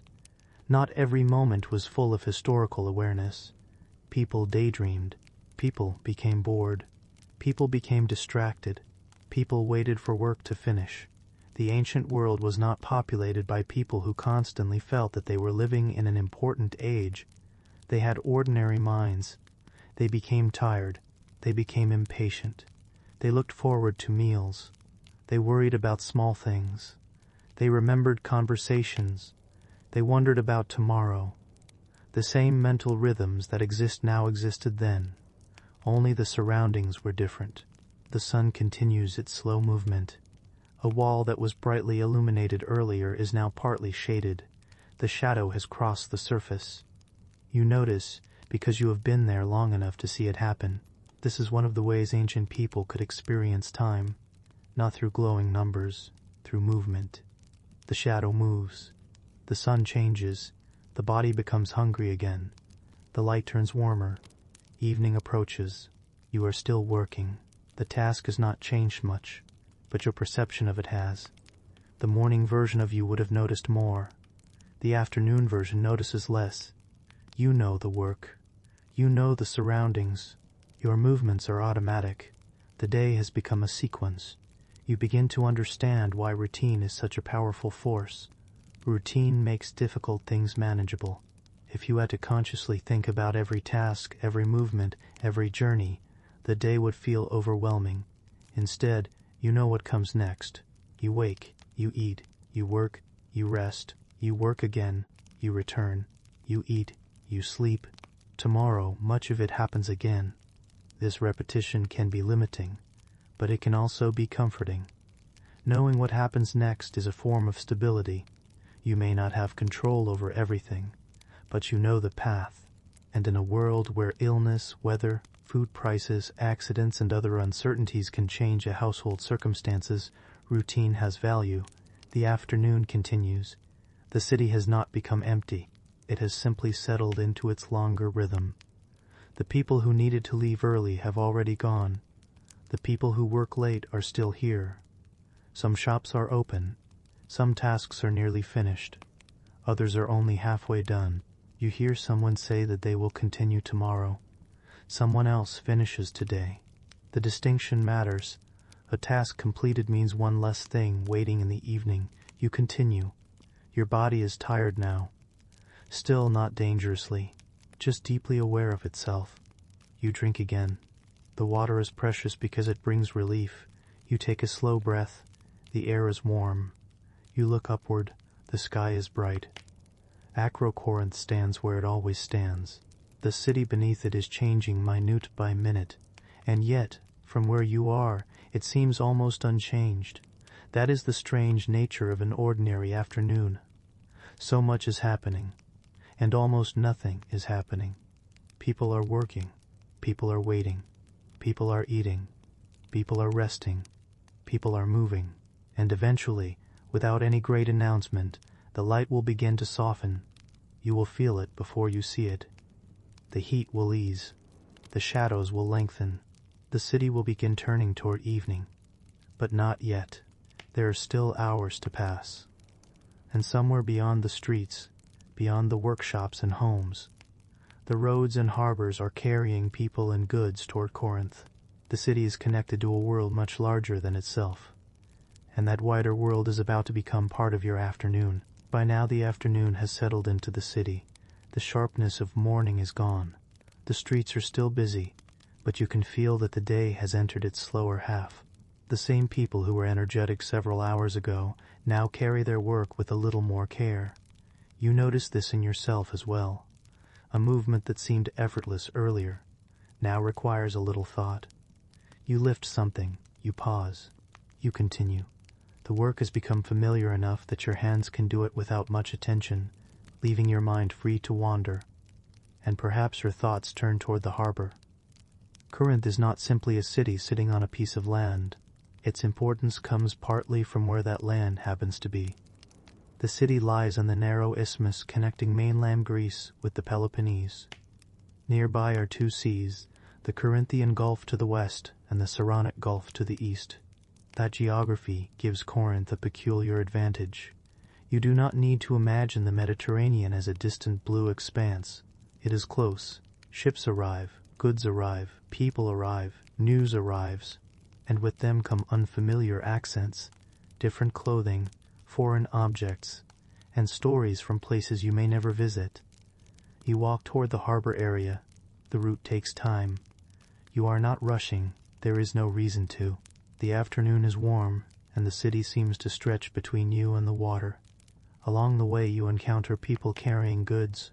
Some are moving toward the waterfront. Others are moving away. A jar passes you. Then another. A worker carries a bundle. Someone pushes a cart. The movement is constant. You begin to understand how much of the city is connected to the movement of things. A ship is only the beginning. Once cargo arrives, somebody must unload it. Then somebody must carry it. Then someone must count it. Someone stores it. Someone protects it. Someone sells it. Someone buys it. Someone carries it home. Trade is often described through merchants and ships, but standing here, you can see the human chain underneath. A ship may carry hundreds of objects. Each object eventually becomes someone's work. You pass a group of sailors. They look different from the people you have been watching in the workshops. Their clothing has been exposed to wind, salt, sun, and travel. Their movements have a different confidence. They know ships. They know ropes. They know currents. They know the discomfort of sleeping in cramped spaces. They know that the sea can be calm for hours and then become difficult without much warning. But even sailors do not spend every moment at sea. They come ashore. They need food. They need water. They need repairs. They need somewhere to rest. They become part of the city for a while. Then they leave. You might never see them again. This is another feature of Corinth. People can pass through your world without becoming part of your permanent life. A stranger arrives. You see them for a day. Perhaps you sell them something. Perhaps you work beside them. Perhaps you hear their language. Then they disappear. The city absorbs movement. You continue toward the waterfront. The air begins to change. You notice it before you see the sea. There is a different smell. Salt, wet wood, fish, rope, smoke. The breeze is different. The air feels less enclosed. You have spent much of the day among walls. Here the horizon opens. The water moves in the distance. Ships sit near the harbor. Some are loaded. Some are being unloaded. Some are being unloaded. Some are waiting. You stand quietly for a moment. The sea looks peaceful, but you know what it represents. Work, risk, travel, distance, uncertainty. A ship can connect Corinth to another part of the Mediterranean. It can also separate people from home for weeks or months. Someone boarding a ship may not know exactly when they will return. Weather determines much. Wind determines much. The condition of the vessel matters. The skill of the crew matters. Even something as simple as finding enough water and food for a journey requires planning. You watch workers near the water. Their movements are repetitive. Lift, carry, turn, lower, tie, untie, wait, again, again, again. The same pattern you saw in the workshops is here too. Different surroundings. Same human body. You begin to understand that ancient commerce is exhausting when seen from ground level. A merchant might remember the prophet. A historian might remember the route. A surviving inscription might remember a name. But the workers remember the weight, the rope against the hands, the heat, the waiting, the carrying, the long hours. You move closer. The wooden surfaces are worn. Ropes lie coiled nearby. Clay vessels are stacked. Someone checks a container. Another person calls to a worker. The harbor is not chaotic. It has its own rhythm. Everyone seems to know what needs to happen next. You watch a load being moved. One person lifts, another steadies, a third guides. No single movement is impressive. Together they make the cargo travel. That is how most infrastructure works. Many small efforts becoming one large result. The city receives goods because thousands of ordinary movements happen in the correct order. You sit near the edge of the harbor. For the first time in several hours, you are not working. The breeze helps. You can feel the difference against your warm skin. You look across the water. Perhaps a ship is visible in the distance. You wonder where it came from. Perhaps the people aboard have been traveling for days. Perhaps someone on that ship is thinking about arriving home. Perhaps someone else is wondering what they will sell here. Perhaps a sailor is simply tired and waiting for the journey to end. You'll never know. The ancient Mediterranean is full of people whose lives intersect briefly. A merchant from one region, a sailor from another, a local worker, a traveler, a household servant, a farmer bringing produce, a fisherman returning from the water. For a few moments they occupy the same space, then they separate. This movement gives Corinth a cosmopolitan character. It is not simply a local community. The city is connected to other communities through trade and travel. You can imagine how strange some arrivals might seem. A different style of pottery, a foreign word, a different kind of cloth, a food you have never tasted, a coin from another place, a story about a city you have never seen. The world becomes larger without anyone needing a map. You hear about distant places because someone has been there, and perhaps you begin to understand that ancient people were not trapped inside small worlds. They could be remarkably aware of distance. They knew that goods came from far away. They knew that sailors traveled. They knew that wars could happen elsewhere. They knew that political decisions could affect trade. They knew that the sea connected communities. Their world was smaller in some ways, but it was not isolated. You remain by the harbor. The afternoon light is beginning to soften. The bright white glare on the water has faded slightly. Shadows are longer now. The heat is still present, but the worst of it has passed. You notice that your body feels better near the water. The breeze continues. For a while you simply listen. Wood creaking, rope moving, water against the harbor, distant voices, footsteps, a gull calling somewhere nearby. Nothing urgent, nothing dramatic, just the sounds of a working harbor near the end of a long day. Eventually you stand. There is still somewhere to go. Home. Or perhaps another task. Because not everyone finishes work when the sun begins to lower. Some people are only now beginning their evening responsibilities. The household is waiting. Food must be prepared. Water must be carried. Animals must be tended. Tools must be pended. Tools must be put away. Children must be gathered. The day is not over. It is only changing shape. You leave the waterfront and begin walking back through Corinth. The air feels cooler now. The streets are still warm beneath your feet, but the light has softened. The city looks different in the evening light. Walls that seemed harsh at midday appear gentler. Shadows gather in doorways. Smoke becomes easier to see. People move toward their homes. And as you walk, you begin to realize something. The ancient city did not end when work ended. It simply became quieter. The evening has its own labor, its own routines, its own small discomforts. And soon you will follow those routines home. You leave the harbor as the light begins to soften. The walk back through Corinth feels different from the walk you made earlier. The streets are still familiar. The walls are the same. The stones beneath your feet are the same. But the day has changed them. Or perhaps it has changed you. Morning had been full of beginnings. Now there is only what remains. Your body is carrying the memory of the day's work. Your shoulders feel heavier. Your feet have become aware of every uneven place in the road. Your hands are tired. And yet there is something calming about the knowledge that you are going home. For an ancient person, home might not have been a private sanctuary in the modern sense. It might be small. It might be crowded. It might contain several generations. It might include workers or enslaved people. It might open directly toward a street where other people are passing. But it is still familiar. You know where things are. You know where you sleep. You know where the food is kept. You know where the water vessel stands. You know which wall receives the evening light. You know the sounds of the people around you. Familiarity matters. You turn down a narrower street.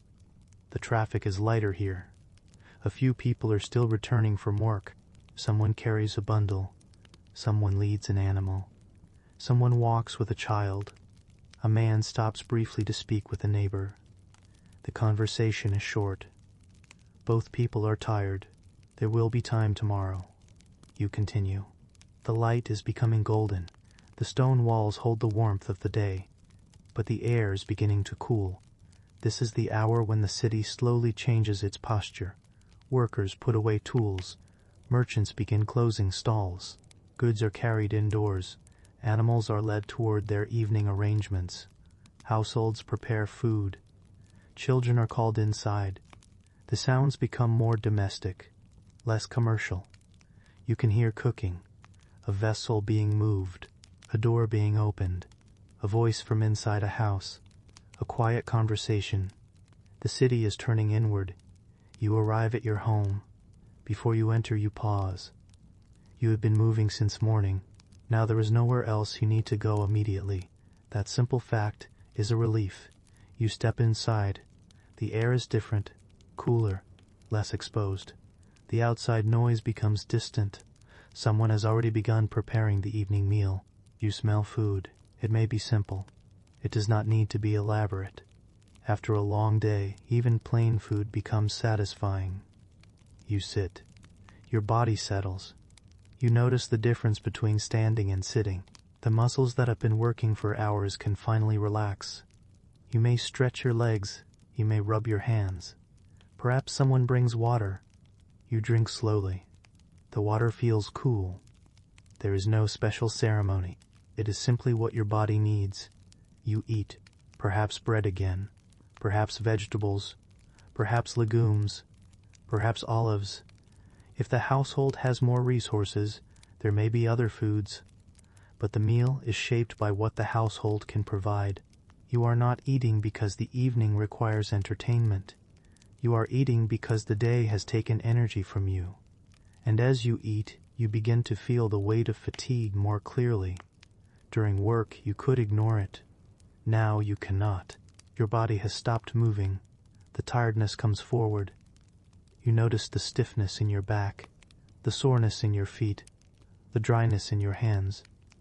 Perhaps your skin carries dust from the day.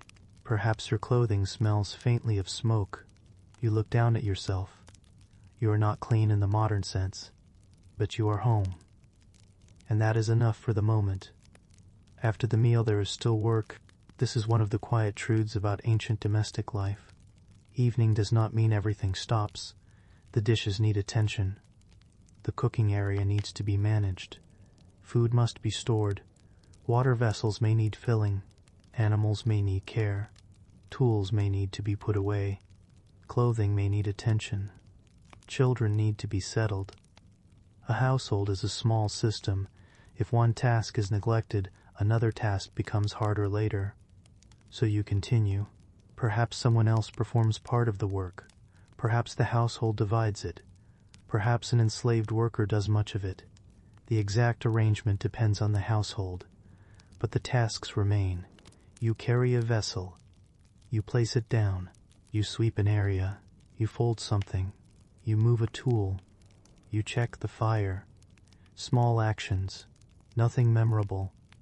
And yet these actions make tomorrow possible. You begin to understand why historians can sometimes underestimate domestic labor. The objects remain. The houses remain. But the repetitive actions that kept them functioning leave little trace. A storage jar survives. The person who filled it does not. A cooking vessel survives. The hands that cleaned it are forgotten. A stone floor survives. The feet that crossed it thousands of times are gone. Ancient history often preserves structures better than routines. But ordinary life was made of routines. You sit again. Now the light outside has almost disappeared. The household becomes quieter. Perhaps someone talks. Perhaps children are still awake. Perhaps children are still awake. Perhaps there is laughter from another house. Perhaps a neighbor is still working. The city has not become silent. It has simply softened. You can hear the night beginning. The temperature drops. The walls release the heat they gathered during the day. You step outside briefly. The sky is darker. Ancient Corinth is now more of a silhouette than a landmark. The streets are dim. Small lights appear here and there. Firelight moves behind doorways. Smoke rises. The air feels cooler against your face. After the heat of the afternoon, this is pleasant. You stand quietly. There is no need to fill the moment with thought. You have worked enough. You look toward the street. Someone passes carrying a small light. Their footsteps become quieter as they move away. A door closes. Another opens. A voice sounds briefly from farther down the street. Then silence returns. You remain there. This is the point in the day when time becomes different. During work, you measured time through tasks. Now you measure it through darkness. You know that sleep is coming. But before sleep, there is a little space, a pause, a moment when nothing needs to be accomplished. Perhaps you think about tomorrow. The thought is simple. You will wake. There will be food. There will be work. There will be work. There will be water. There will be people.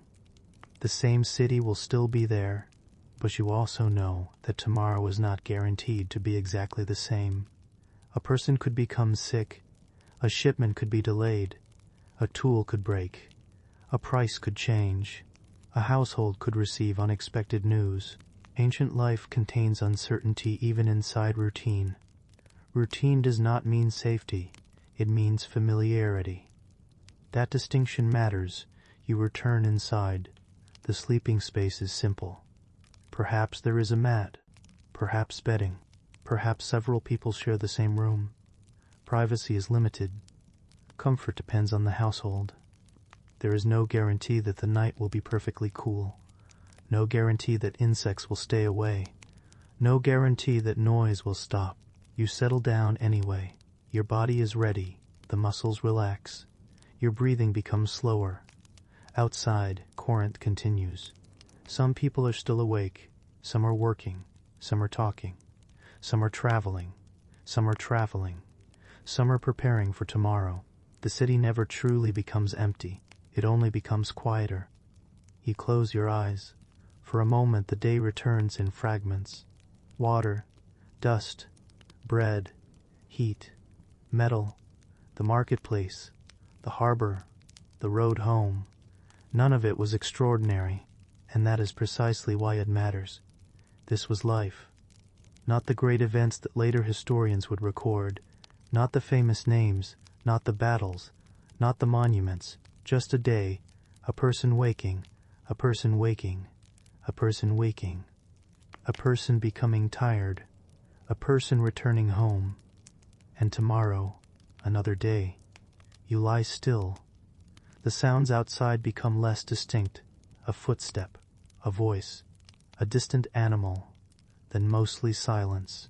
You breathe slowly.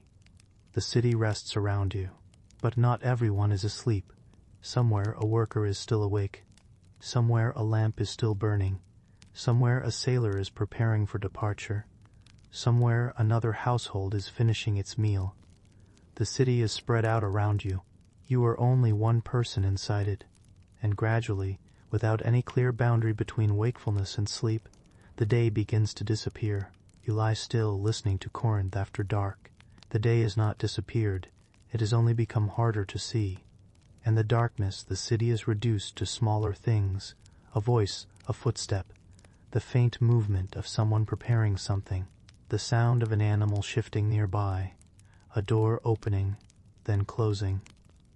You cannot see the streets now, but you know they are still there. You know the walls, you know the paths, you know where the marketplace would be, you know where the harbor lies beyond the darker parts of the city. You know that Corinth is still rising above everything, even though the mountain has almost disappeared into the night. Your body is tired enough that you could sleep, but tiredness does not always mean immediate sleep. There are things to do first. The fire cannot simply be forgotten. Water may need to be checked. Animals may need attention. A household may still have people awake, and in a city like Corinth, night belongs to different people in different ways. For some, it is finally time to rest. For others, work continues. A sailor arriving late does not necessarily wait for morning. A traveler may need somewhere to sleep. A merchant may still be protecting valuable goods. Someone preparing food for tomorrow may remain awake. Someone caring for a child may have no choice about when the night ends. The idea of nighttime as a universal period of quiet is too simple. Darkness changes what people do. It does not make everyone stop. You remain where you are for a while. Your eyes adjust. You can make out the shapes of familiar objects. The room is darker than anything you are accustomed to if you normally sleep with electric lights nearby. There is no soft glow from a screen. No bright street lamp shining through the doorway. No distant headlights moving across a wall. When the fire becomes low, the darkness is almost complete. This changes the feeling of space. The room seems smaller. The outside world seems farther away, and your attention becomes more sensitive to sound. You hear things that daylight would have hidden. A person moving in another room. The faint crackle of the fire. Something scratching or shifting. A distant voice. The sound of wind passing through an opening. You listen, then your attention drifts. This is how night can feel when there is little artificial light. You are not constantly looking at anything. You are listening, waiting, resting. Eventually, someone rises. A small movement. A quiet step. Perhaps water is needed. You hear a vessel being lifted. There is a soft sound as it is placed down again. Then the room becomes still. You close your eyes. The darkness remains. Sleep begins to approach, but before it arrives, another thought comes quietly. Tomorrow. The ancient city depends heavily on tomorrow. Tomorrow the market will open again. Tomorrow someone will carry grain. Tomorrow someone will light a cooking fire. Tomorrow a potter will return to the wheel. Tomorrow a sailor may leave. Tomorrow a child will wake. Tomorrow someone will begin repairing a wall. Tomorrow someone will need water. The city survives because people assume there will be another day. That assumption is ordinary. It is also fragile. Weather can interfere. Illness can interfere. A poor harvest can interfere. Political unrest can interfere. A ship can fail to arrive. A household can lose a worker. A person can simply become too weak to continue. But most nights, people go to sleep expecting morning. You do too. That expectation is one of the quiet foundations of human life. You lie still. Your body remembers the day's movements. If you have been walking for hours, your feet seem to retain the shape of the streets. If you have carried loads, your shoulders remain slightly tense. If you have worked with your hands, the fingers feel heavy. The body does not forget simply because the work has ended. It carries the day into the night. You shift your position. The bedding moves beneath you. It is not luxurious. It does not need to be. After a long day, almost any place where you can lie down begins to feel valuable. The ancient world contained comfort. It simply distributed comfort unevenly. Some people slept on better bedding. Some lived in larger homes. Some could escape heat more easily. Some had servants. Some had access to better food. Others slept in crowded conditions and worked until their bodies were deeply tired. The difference between these lives could be enormous. Yet sleep remains one of the few experiences that crosses social boundaries. The wealthy person becomes tired. The laborer becomes tired. The merchant becomes tired. The servant becomes tired. The sailor becomes tired. The body has its own demands. You need rest. And eventually, the need becomes stronger than almost everything else. You begin to drift. Then perhaps you wake again. A small sound. A change in temperature. Someone moving. A child stirring. A door somewhere outside. This is another part of ancient sleep that is easy to overlook.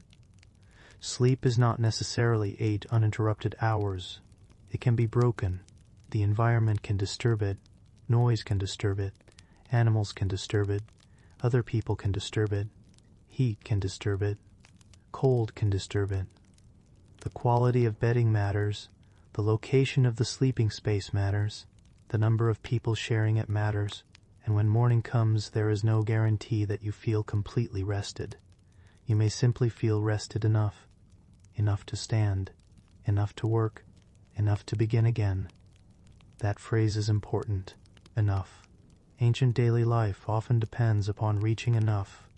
Enough food. Enough water. Enough strength, enough daylight, enough money, enough sleep, enough time, not abundance. Enough time, not abundance. Enough you open your eyes briefly. The room is still dark. For a moment you do not know what time it is. There is no clock glowing nearby. You listen. Nothing. Then a distant sound, perhaps a bird, perhaps someone moving, perhaps the first faint signs that the city is beginning to wake. You close your eyes again. Not yet. Morning can wait. For a few more moments you remain still. The body is warm beneath the bedding. The air is cooler. Your breathing is slow. You feel the weight of the entire day leaving you gradually. The market, the workshops, the harbor, the walk home, the meal, the heat, the dust, all of it becomes less distinct. You are no longer standing in Corinth. You are simply lying somewhere within it. And this is where the scale of the ancient city becomes strangely intimate. From a distance, Corinth is a place of temples, roads, markets, ships, workshops, and fortifications. From where you are now, it is only a room, a body, a sleeping space, a little warmth, a little darkness. That is how cities are actually experienced. Not from above, not as maps, not as monuments, but from inside individual lives. You turn onto your side. The night continues. Somewhere beyond the walls, the sea is moving against the shore. Somewhere on the roads, someone is traveling. Somewhere in another house, a fire is being tended. Somewhere a guard is awake. Somewhere a merchant is counting something. Somewhere a person who has worked just as long as you have is finally sleeping. The city contains thousands of separate nights, and they are all happening at once. You breathe slowly. There is nothing more you need to accomplish. For now, you can simply remain here. The darkness feels complete. Then gradually, the faintest change begins. Not light yet, just a change in the quality of the darkness. The night is becoming thinner. You do not need to open your eyes to know. Morning is approaching. The same streets will soon return. The same water will be needed. The same food will be prepared. The same workshops will open. The same bodies will begin moving. And perhaps that is the deepest truth of living in ancient Corinth. The remarkable thing was not that every day was difficult, nor that every day was exciting. It was that most days were ordinary. People endured them. People enjoyed parts of them. People became bored. People complained. People rested when they could. People hoped tomorrow would be manageable. And then they woke up and did it again. You remain still a little longer. The darkness continues to fade, and eventually the first sounds of morning begin to gather beyond the walls. Morning returns slowly. You do not wake because someone has announced it. You wake because the darkness has changed. The room is no longer completely black. A little gray light has entered through the opening. Someone nearby moves. A vessel is lifted. A quiet voice. Then another. You remain still for a moment. Your body is not eager to rise. Yesterday is still present in your muscles. The work you did has not disappeared simply because you slept. Your shoulders are stiff. Your feet are heavy. Your back remembers the long hours. And yet the household is beginning again. There is no special permission to remain in bed simply because you are tired. The day has its requirements. You sit up. The air is cool against your skin. For a moment you are grateful for the coolness. Soon enough the sun will change it. You stand. The first task is familiar. Water. You need it for drinking, for cooking, for washing, for animals, for all the small purposes that become invisible when water comes easily from a tap. You lift the vessel. It is empty. That means someone must fill it. Perhaps you. Perhaps another member of the household. Perhaps a servant. Perhaps an enslaved worker. The identity matters because the effort is real either way. You step outside. The streets are quiet compared with yesterday's afternoon. The air is fresh. For a little while the city feels almost peaceful. You walk toward the water source. The same route, the same stones, the same walls. Your feet know the way. Other people are already moving. A woman carrying a vessel, a worker beginning his morning, someone leading an animal, a child walking beside an adult. The city is waking in layers. You reach the water. The vessel is filled. You feel the weight immediately. This is the part that is easy to forget when thinking about ancient water systems. Water can be abundant in the environment and still be difficult to move. A full container is heavy, and once it is full, you must carry it home. You adjust your grip. The weight shifts. You walk. Step after step. Nothing dramatic, but the body feels every step. This is one of the quiet forms of endurance built into ordinary life. You may carry water every day. Eventually the movement becomes familiar, but familiar weight is still weight. You return home. The vessel is placed down. For a moment your arms feel lighter. The water remains. Now it can be used. A little for drinking, a little for cooking, a little for clinging. Perhaps more will be needed later. The cycle continues. Water is one of those necessities that never disappears for long. You can finish a meal, you can finish a task, you can finish a day's work, but you cannot finish needing water. It returns again and again, and this is where the ancient city reveals one of its quieter vulnerabilities. Health depends on many things that people cannot fully control. Clean water matters, food quality matters, waste management matters, crowding matters, weather matters, insects matter. The health of one person can affect an entire household. A sick worker cannot work. A sick parent cannot perform ordinary tasks. A sick child requires care, and care itself requires tame. You may begin the day expecting nothing unusual. Then someone does not get up. The household becomes different. There is no dramatic announcement. You simply notice that a person remains lying down. Someone touches their forehead. Someone brings water. Someone adjusts the bedding. Work continues elsewhere, but now part of the household's attention has shifted. This is how illness enters daily life. Quietly. It does not always announce itself as catastrophe. Sometimes it is simply weakness, a fever, a stomach problem, a cough, an injury that makes movement difficult, a wound that takes too long to heal. A person who is normally active becomes still, and suddenly ordinary tasks become harder. Who will carry the water? Who will prepare the food? Who will perform the work that person normally performs? Someone else must do it. The burden moves. You continue through the morning. Perhaps the person you know will recover. Often people did recover. Ancient people were not constantly ill. That is another exaggeration to avoid. They had knowledge of healing. They had medicines made from plants and other materials. They had experienced healers. They knew practical treatments. They understood that rest, food, cleanliness, and care could matter. But they lacked many of the tools available to modern medicine. They could not see microorganisms. They did not understand infection in modern terms. They could not use antibiotics. They could not perform modern surgery with modern anesthesia and antisepsis. A problem that is manageable today could sometimes become serious. That uncertainty would have been part of life. You might know someone who became sick last winter.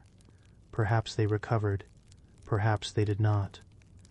You do not need to imagine constant tragedy. You only need to understand that the boundary between ordinary illness and serious illness was less predictable.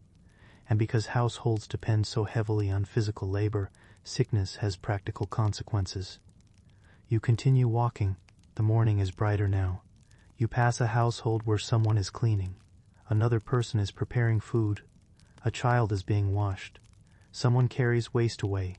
The city is constantly dealing with materials that modern people rarely see. Food scraps, animal waste, dirty water, dust, smoke, human waste. These things do not disappear automatically. People must manage them. Ancient cities developed systems for drainage and waste disposal, but such systems are not equivalent to modern sanitation. There are limits. There are local differences. There are moments when rain overwhelms drainage. There are places where waste accumulates. There are odors. There are insects. There are animals moving through the same spaces as people. The city is a living environment.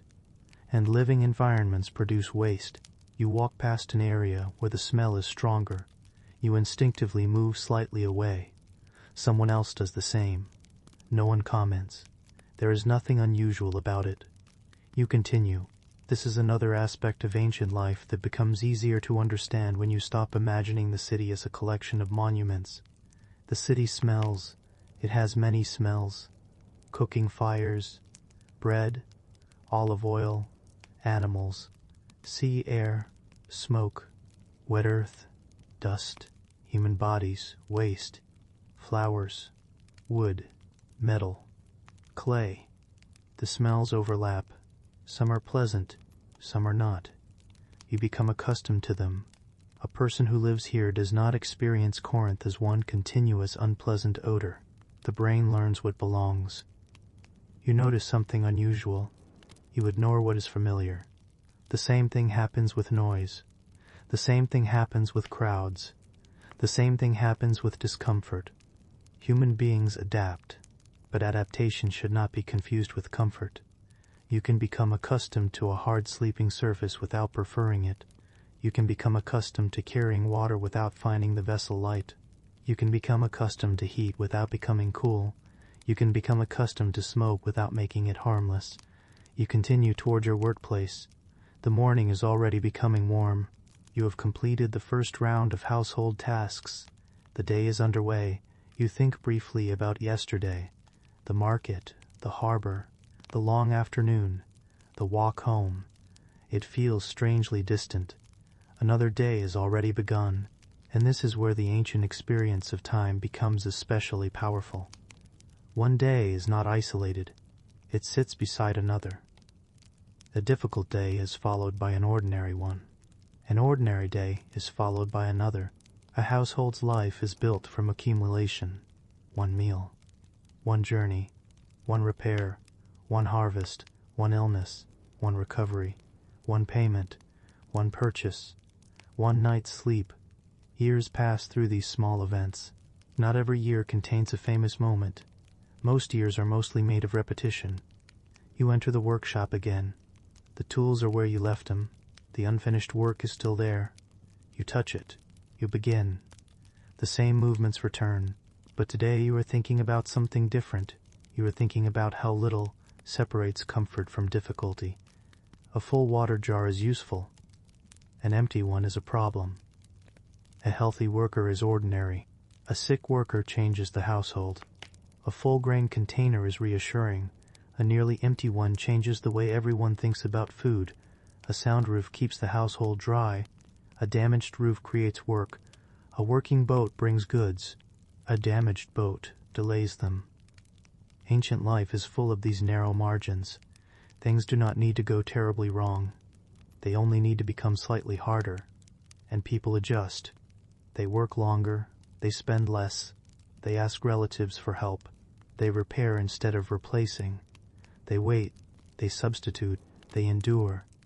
That word describes much of ordinary life. Not heroic endurance. Not dramatic endurance. Just the quiet ability to continue. You lift your tool. You begin again. Outside, Corinth is already becoming noisy. The market will open. The harbor will work. The streets will fill. Somewhere, someone will become sick. Somewhere, someone will recover. Somewhere, a child will be born. Somewhere, an old person will wake and begin another morning. The city contains all of these things at once. And you return to your work. The day has barely begun. By the time you return to the workshop, the morning has fully arrived. You begin again. The same tools. The same surfaces. The same movements. But somewhere in the back of your mind you are thinking about the house, not the building itself, the people who make it function. An ancient household is more than the people who sleep under the same roof.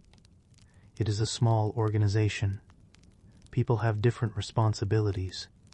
Someone prepares food, someone obtains water, someone repairs clothing, someone cares for children, someone tends animals, someone cleans, someone manages stored supplies, someone earns money, someone makes decisions, and sometimes one person performs several of these roles. The household is where many of the city's larger systems become personal. The marketplace becomes your food. The water supply becomes your water jar. Trade becomes the object sitting in your room. Agriculture becomes the grain you eat. Labor becomes the clothes you wear. Everything eventually arrives at the household, and everything eventually needs maintenance. You think about your own clothing. It is not disposable. A torn garment is not simply thrown away and replaced. Someone repairs it. The fabric is valuable because producing fabric requires time. Fibers must be prepared. They must be spun. Thread must be made. Cloth must be woven. Garments must be cut and sewn. The process is long, so when clothing becomes worn, you repair it. A small tear becomes a small task. The small task becomes another part of the evening.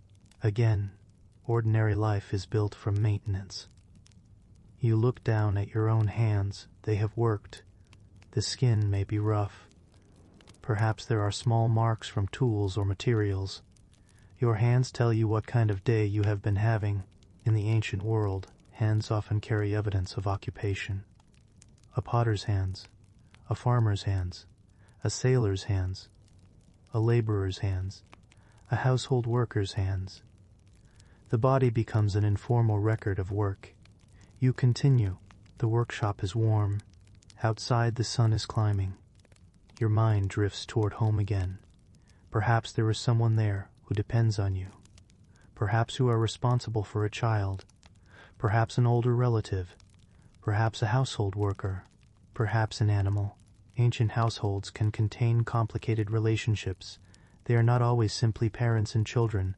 They may include relatives, servants, enslaved people, boarders, workers, people temporarily attached to the household. The home can therefore be a crowded social world, and crowded does not always mean unhappy. People have lived closely together for thousands of years. They learn how to share space. They learn when to speak, when to remain quiet, when to move aside, when to ask for help, when to ignore another person's noise. But crowding also means that private space is limited. You cannot always close a door and disappear. You may have very little room that belongs only to you. Your possessions may be few. Your sleeping place may be shared. Your conversations may be overheard. Your household's problems may be visible to neighbors. This closeness creates its own pressures. You work through the morning. At some point, someone brings news. Perhaps it is about a shipment. Perhaps someone is sick. Perhaps a neighbor needs assistance. Perhaps a neighbor needs assistance. Perhaps a price has changed. The news spreads through conversation. There are no instant messages. No public notifications appearing on a device. Information moves through people. A person hears something. They tell another. That person tells someone else. By evening, the story may have traveled across the neighborhood. This does not mean information moves slowly all the time. People are very good at carrying news. Markets, harbors, religious gatherings, workshops, and households create networks of communication. You can learn a great deal simply by listening. Who arrived? Who left? Who owes money? Who is ill? Who is getting married? Who has a new child? Which goods have become expensive? Which ship has arrived? Which official has issued an announcement? The city is connected by conversation, and conversation is another kind of infrastructure. You continue working. The morning passes. Eventually, you begin thinking about the household again. Not because anything is wrong, because home is where the day's work will eventually end, and the idea of home means something different depending on your social position. For a wealthy Corinthian, home may be a substantial property. There may be multiple rooms, a courtyard, storage areas, decorated surfaces, people working inside, visitors arriving, meals being prepared. For a poorer resident, home may be much simpler, fewer possessions, less room, more direct involvement in household work. For an enslaved person, the idea of home may be complicated by the fact that the place where they work is controlled by someone else. A house can be shelter without being freedom. This distinction matters. Ancient history can make the household seem like a warm and simple unit. But households could contain authority, dependence, affection, obligation and coercion all at once. A child may feel safe inside a household, while an enslaved worker feels constrained by the same walls. A wife may have responsibilities that provide status within the household, but also restrict her choices. A wealthy household may offer physical comfort while depending heavily on the labor of others. There is no single emotional experience of home. You continue working, your hands move, your thoughts wander. You begin to notice that the day is moving toward noon again. The same cycle is returning. Hunger will come. Heat will come. Rest will come. Then more work. You understand the rhythm now. It is not dramatic. It is simply persistent, and perhaps that persistence is the most important part. Ancient Corinth did not survive because everyone was extraordinary. It survived because ordinary people performed ordinary tasks repeatedly. Someone repaired a roof. Someone carried water. Someone baked bread. Someone unloaded a ship. Someone cleaned a workshop. Someone tended a child. Someone harvested grain outside the city. Someone repaired a sandal. Someone counted coins. Someone lit a lamp. Someone swept a floor. Someone prepared tomorrow's food. These things do not become famous, but without them the city stops. You look toward the doorway. The sunlight is bright. A worker passes outside carrying a bundle. You hear voices. Then the hammering resumes. Your own task is not finished. You return to it. The work feels familiar now. You have reached the stage where the body does much of it automatically. Your mind drifts. You think about the people who lived here centuries ago. They did not know that one day strangers would uncover pieces of their city. They did not know that archaeologists would examine their pottery. They did not know that historians would study their buildings. They simply lived. They repaired. They ate. They argued. They slept. They raised children. They grew old. They expected the future to belong to them in some ordinary way. That is perhaps the most human thing about ancient Corinth. The people who lived there did not think of themselves as ancient. They were simply living in the present. Their tomorrow was still ahead of them. Their homes were current. Their problems were immediate. Their meals were tonight's meals. Their work was today's work. The city was not a ruin. It was home. You return to your task. The day continues. And as you work, you begin to understand that the greatest difference between your world and theirs is not that they were incapable of comfort. It is that comfort had to be created and maintained much more directly. Someone had to produce it. Someone had to carry it. Someone had to repair it. Someone had to protect it. A cool room required shade, thick walls, timing, and perhaps a breeze. Clean water required effort. Warm food required fuel. Dry clothing required work. A safe roof required maintenance. Rest required completing enough tasks beforehand. Nothing was completely automatic. And so, when comfort arrived, it could feel very ordinary and very valuable at the same time. A shaded courtyard, a cool drink, a full meal, a clean garment, a repaired roof, a quiet evening, a familiar person beside you. These were not insignificant things. They were the small rewards produced by a day's labor. You continue working. The sun reaches its highest point. The air becomes warm again. And somewhere in the city, a household is preparing lunch. The cycle continues. And now, after following the day from its first gray light to the warmth of the afternoon, and from the streets of Corinth to its harbor, its workshops, its homes, and its quiet sleeping spaces, you can let the city begin to recede. You do not need to remember every street. You do not need to remember every object. You do not need to hold on to every name. Perhaps as you listen, some of the details have already become soft around the edges. That is perfectly all right. History does not always need to remain sharp. Sometimes it is enough to leave with a feeling. A stone street beneath tired feet, the weight of a water vessel, the smell of smoke rising from a household fire, the warmth of the afternoon sun against a wall, the sound of a ship moving quietly at the harbor, the faint voices of people returning home, and finally, darkness. This is what it might have meant to live in ancient Corinth, not to stand permanently beneath magnificent temples, not to spend every day surrounded by famous people, not to experience history as a sequence of important events, but simply to wake up and begin. You wake in a city that already needs things from you. Water needs carrying, food needs preparing, tools need using, clothing needs repairing, animals need attention, children need care, goods need moving, walls need maintaining, someone needs to work, and then someone needs to work again tomorrow. There's something almost difficult to imagine about how much of ordinary life depended on the human body. Today, so many small efforts are hidden. You turn a handle and water appears. You press a switch and light fills a room. You open a refrigerator and food is waiting. You adjust a temperature setting and the room changes. You travel several kilometers without thinking much about the effort involved. In ancient Corinth, many of these conveniences were not available, not because people were incapable, not because they did not understand comfort, but because the systems required to provide effortless comfort had not yet been built. So you carried, you lifted, you waited, you repaired, you reused, you planned, and you adapted. The difference can be felt in something as simple as water. Today, water can disappear down a drain almost without thought. In Corinth, a vessel of water represented labor. Someone had gone to obtain it. Someone had carried it. Someone would eventually need to carry more. The same is true of food.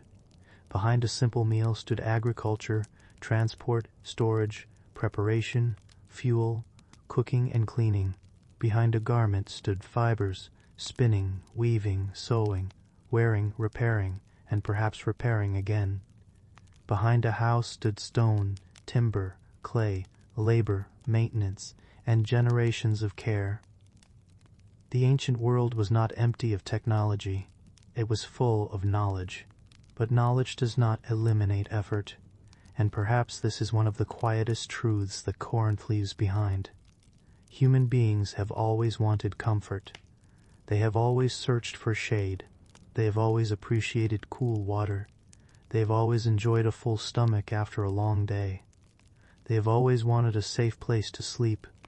They have always preferred a repaired roof to a leaking one. They have always understood the pleasure of sitting down after standing for hours. The ancient Corinthian and the modern listener are separated by centuries. But the body does not care very much about centuries. A tired back still wants to rest. A thirsty person still wants water. A hungry person still wants food. A person who has spent the day in the heat still looks forward to evening. And someone who has finally reached home still feels a small relief when the day's responsibilities begin to disappear. That is where the ancient city becomes strangely close. The ruins can seem distant. The stones can seem foreign. The names can seem difficult. But the tiredness is familiar. The waiting is familiar. The boredom is familiar. The small pleasure of shade is familiar. The small pleasure of shade is familiar. The satisfaction of finishing a task is familiar. Even the simple wish that tomorrow will be manageable is familiar, and perhaps that is why ordinary history matters, because most human beings who ever lived were not famous. They did not leave statues, they did not command armies, they did not write books that survived for thousands of years. They simply occupied their place in the world. They raised children, they buried parents, they worked, they traded, they traveled, they cooked, they argued, they forgave, they became tired, they slept, and then they did it again. In Corinth, this ordinary life existed beneath the larger history of the Mediterranean. Ships came and went, political powers changed, rulers changed, wars came and passed, religions changed, buildings were constructed and eventually damaged, but beneath all of that, the ordinary rhythm remained. Someone still needed water. Someone still needed bread. Someone still needed to repair a sandal. Someone still needed to sweep the floor. Someone still needed to carry a heavy object from one place to another. History often remembers the event. Ordinary people experience the waiting before it, and the work after it. That is why when you imagine Corinth now, perhaps it is better not to imagine it as frozen in stone. Let it move. Let the streets fill. Let the marketplace become noisy. Let the harbor smell of salt and wood. Let smoke rise from household fires. Let people pass one another without knowing that thousands of years later someone would wonder what their lives were like. Let the city breathe. Let it become ordinary, because it was ordinary to the people who live there, and there is something deeply peaceful about remembering that. You do not need to turn ancient life into a story of constant suffering. People suffered, certainly. There was hunger. There was illness. There was exhausting work. There was inequality. There was slavery. There was uncertainty. But there was also laughter. There was friendship. There were meals shared at the end of long days.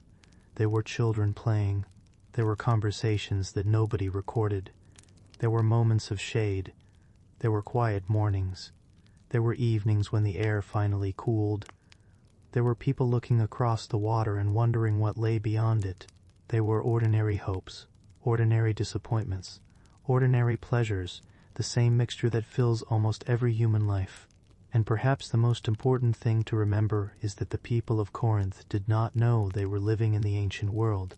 They did not wake in the morning thinking, I am now part of history. They thought about breakfast. They thought about work. They thought about money. They thought about their families. They thought about whether the weather would remain favorable. They thought about what needed to be done. They were living in the present, just as you are. That is the strange distance between us. To them we are unimaginably far in the future. To us they are unimaginably far in the past. And yet the ordinary human body connects those 2 points. The need for rest, the need for food, the need for water, the desire for safety, the feeling of tired feet, the relief of sitting down, the quiet expectation of morning. These things survive the centuries. Perhaps now you can let the image of Corinth become quieter.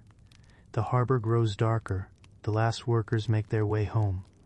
The marketplace empties. Doors close. The cooking fires become smaller. A few lamps remain visible. The stone streets hold the last warmth of the day. Above them, Corinth rises into the darkness. The sea continues moving beyond the city. And somewhere inside one of those houses, someone is lying down after a long day. They are not thinking about archaeology. They are not thinking about history. They are simply tired. They have done enough for today. And perhaps for a little while, that is enough. You can let the city remain there. You do not need to follow every person home. You do not need to know what happened to every household. You do not need to solve the future. The day is finished. The streets can become quiet. The voices can become distant. The fire can settle into embers. The harbor can rest. And you can let the weight of the ancient city become lighter now. If you have stayed awake through all of this, thank you for spending the night with Sleepy Historian. And if you have already drifted in and out, perhaps hearing only pieces of Corinth through the darkness, that is perfectly fine too. History does not disappear because you missed a few minutes. The city will still be here in the imagination. The stone streets, the harbor, the homes, the water jars, the workshops, the quiet evening. And if you enjoy these slow journeys into ordinary lives from the past, you can quietly like the video, subscribe to Sleepy Historian, and return whenever you would like another journey through the centuries. There is no need to hurry. There is always another city, another household, another ordinary day waiting somewhere in the past. For now, though, you can simply rest. Imagine the last light leaving the Corinthian streets. Imagine the cool air settling over the stones. Imagine the harbor becoming still. Imagine the distant mountain fading into the night.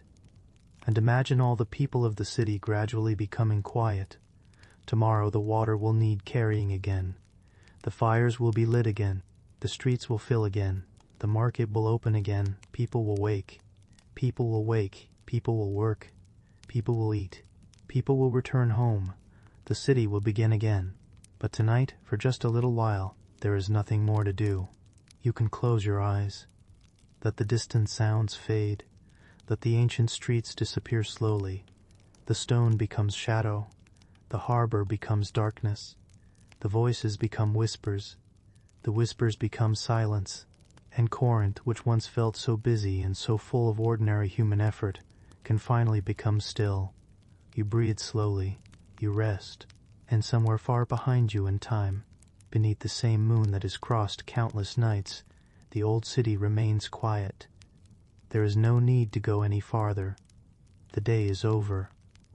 And now, you can sleep.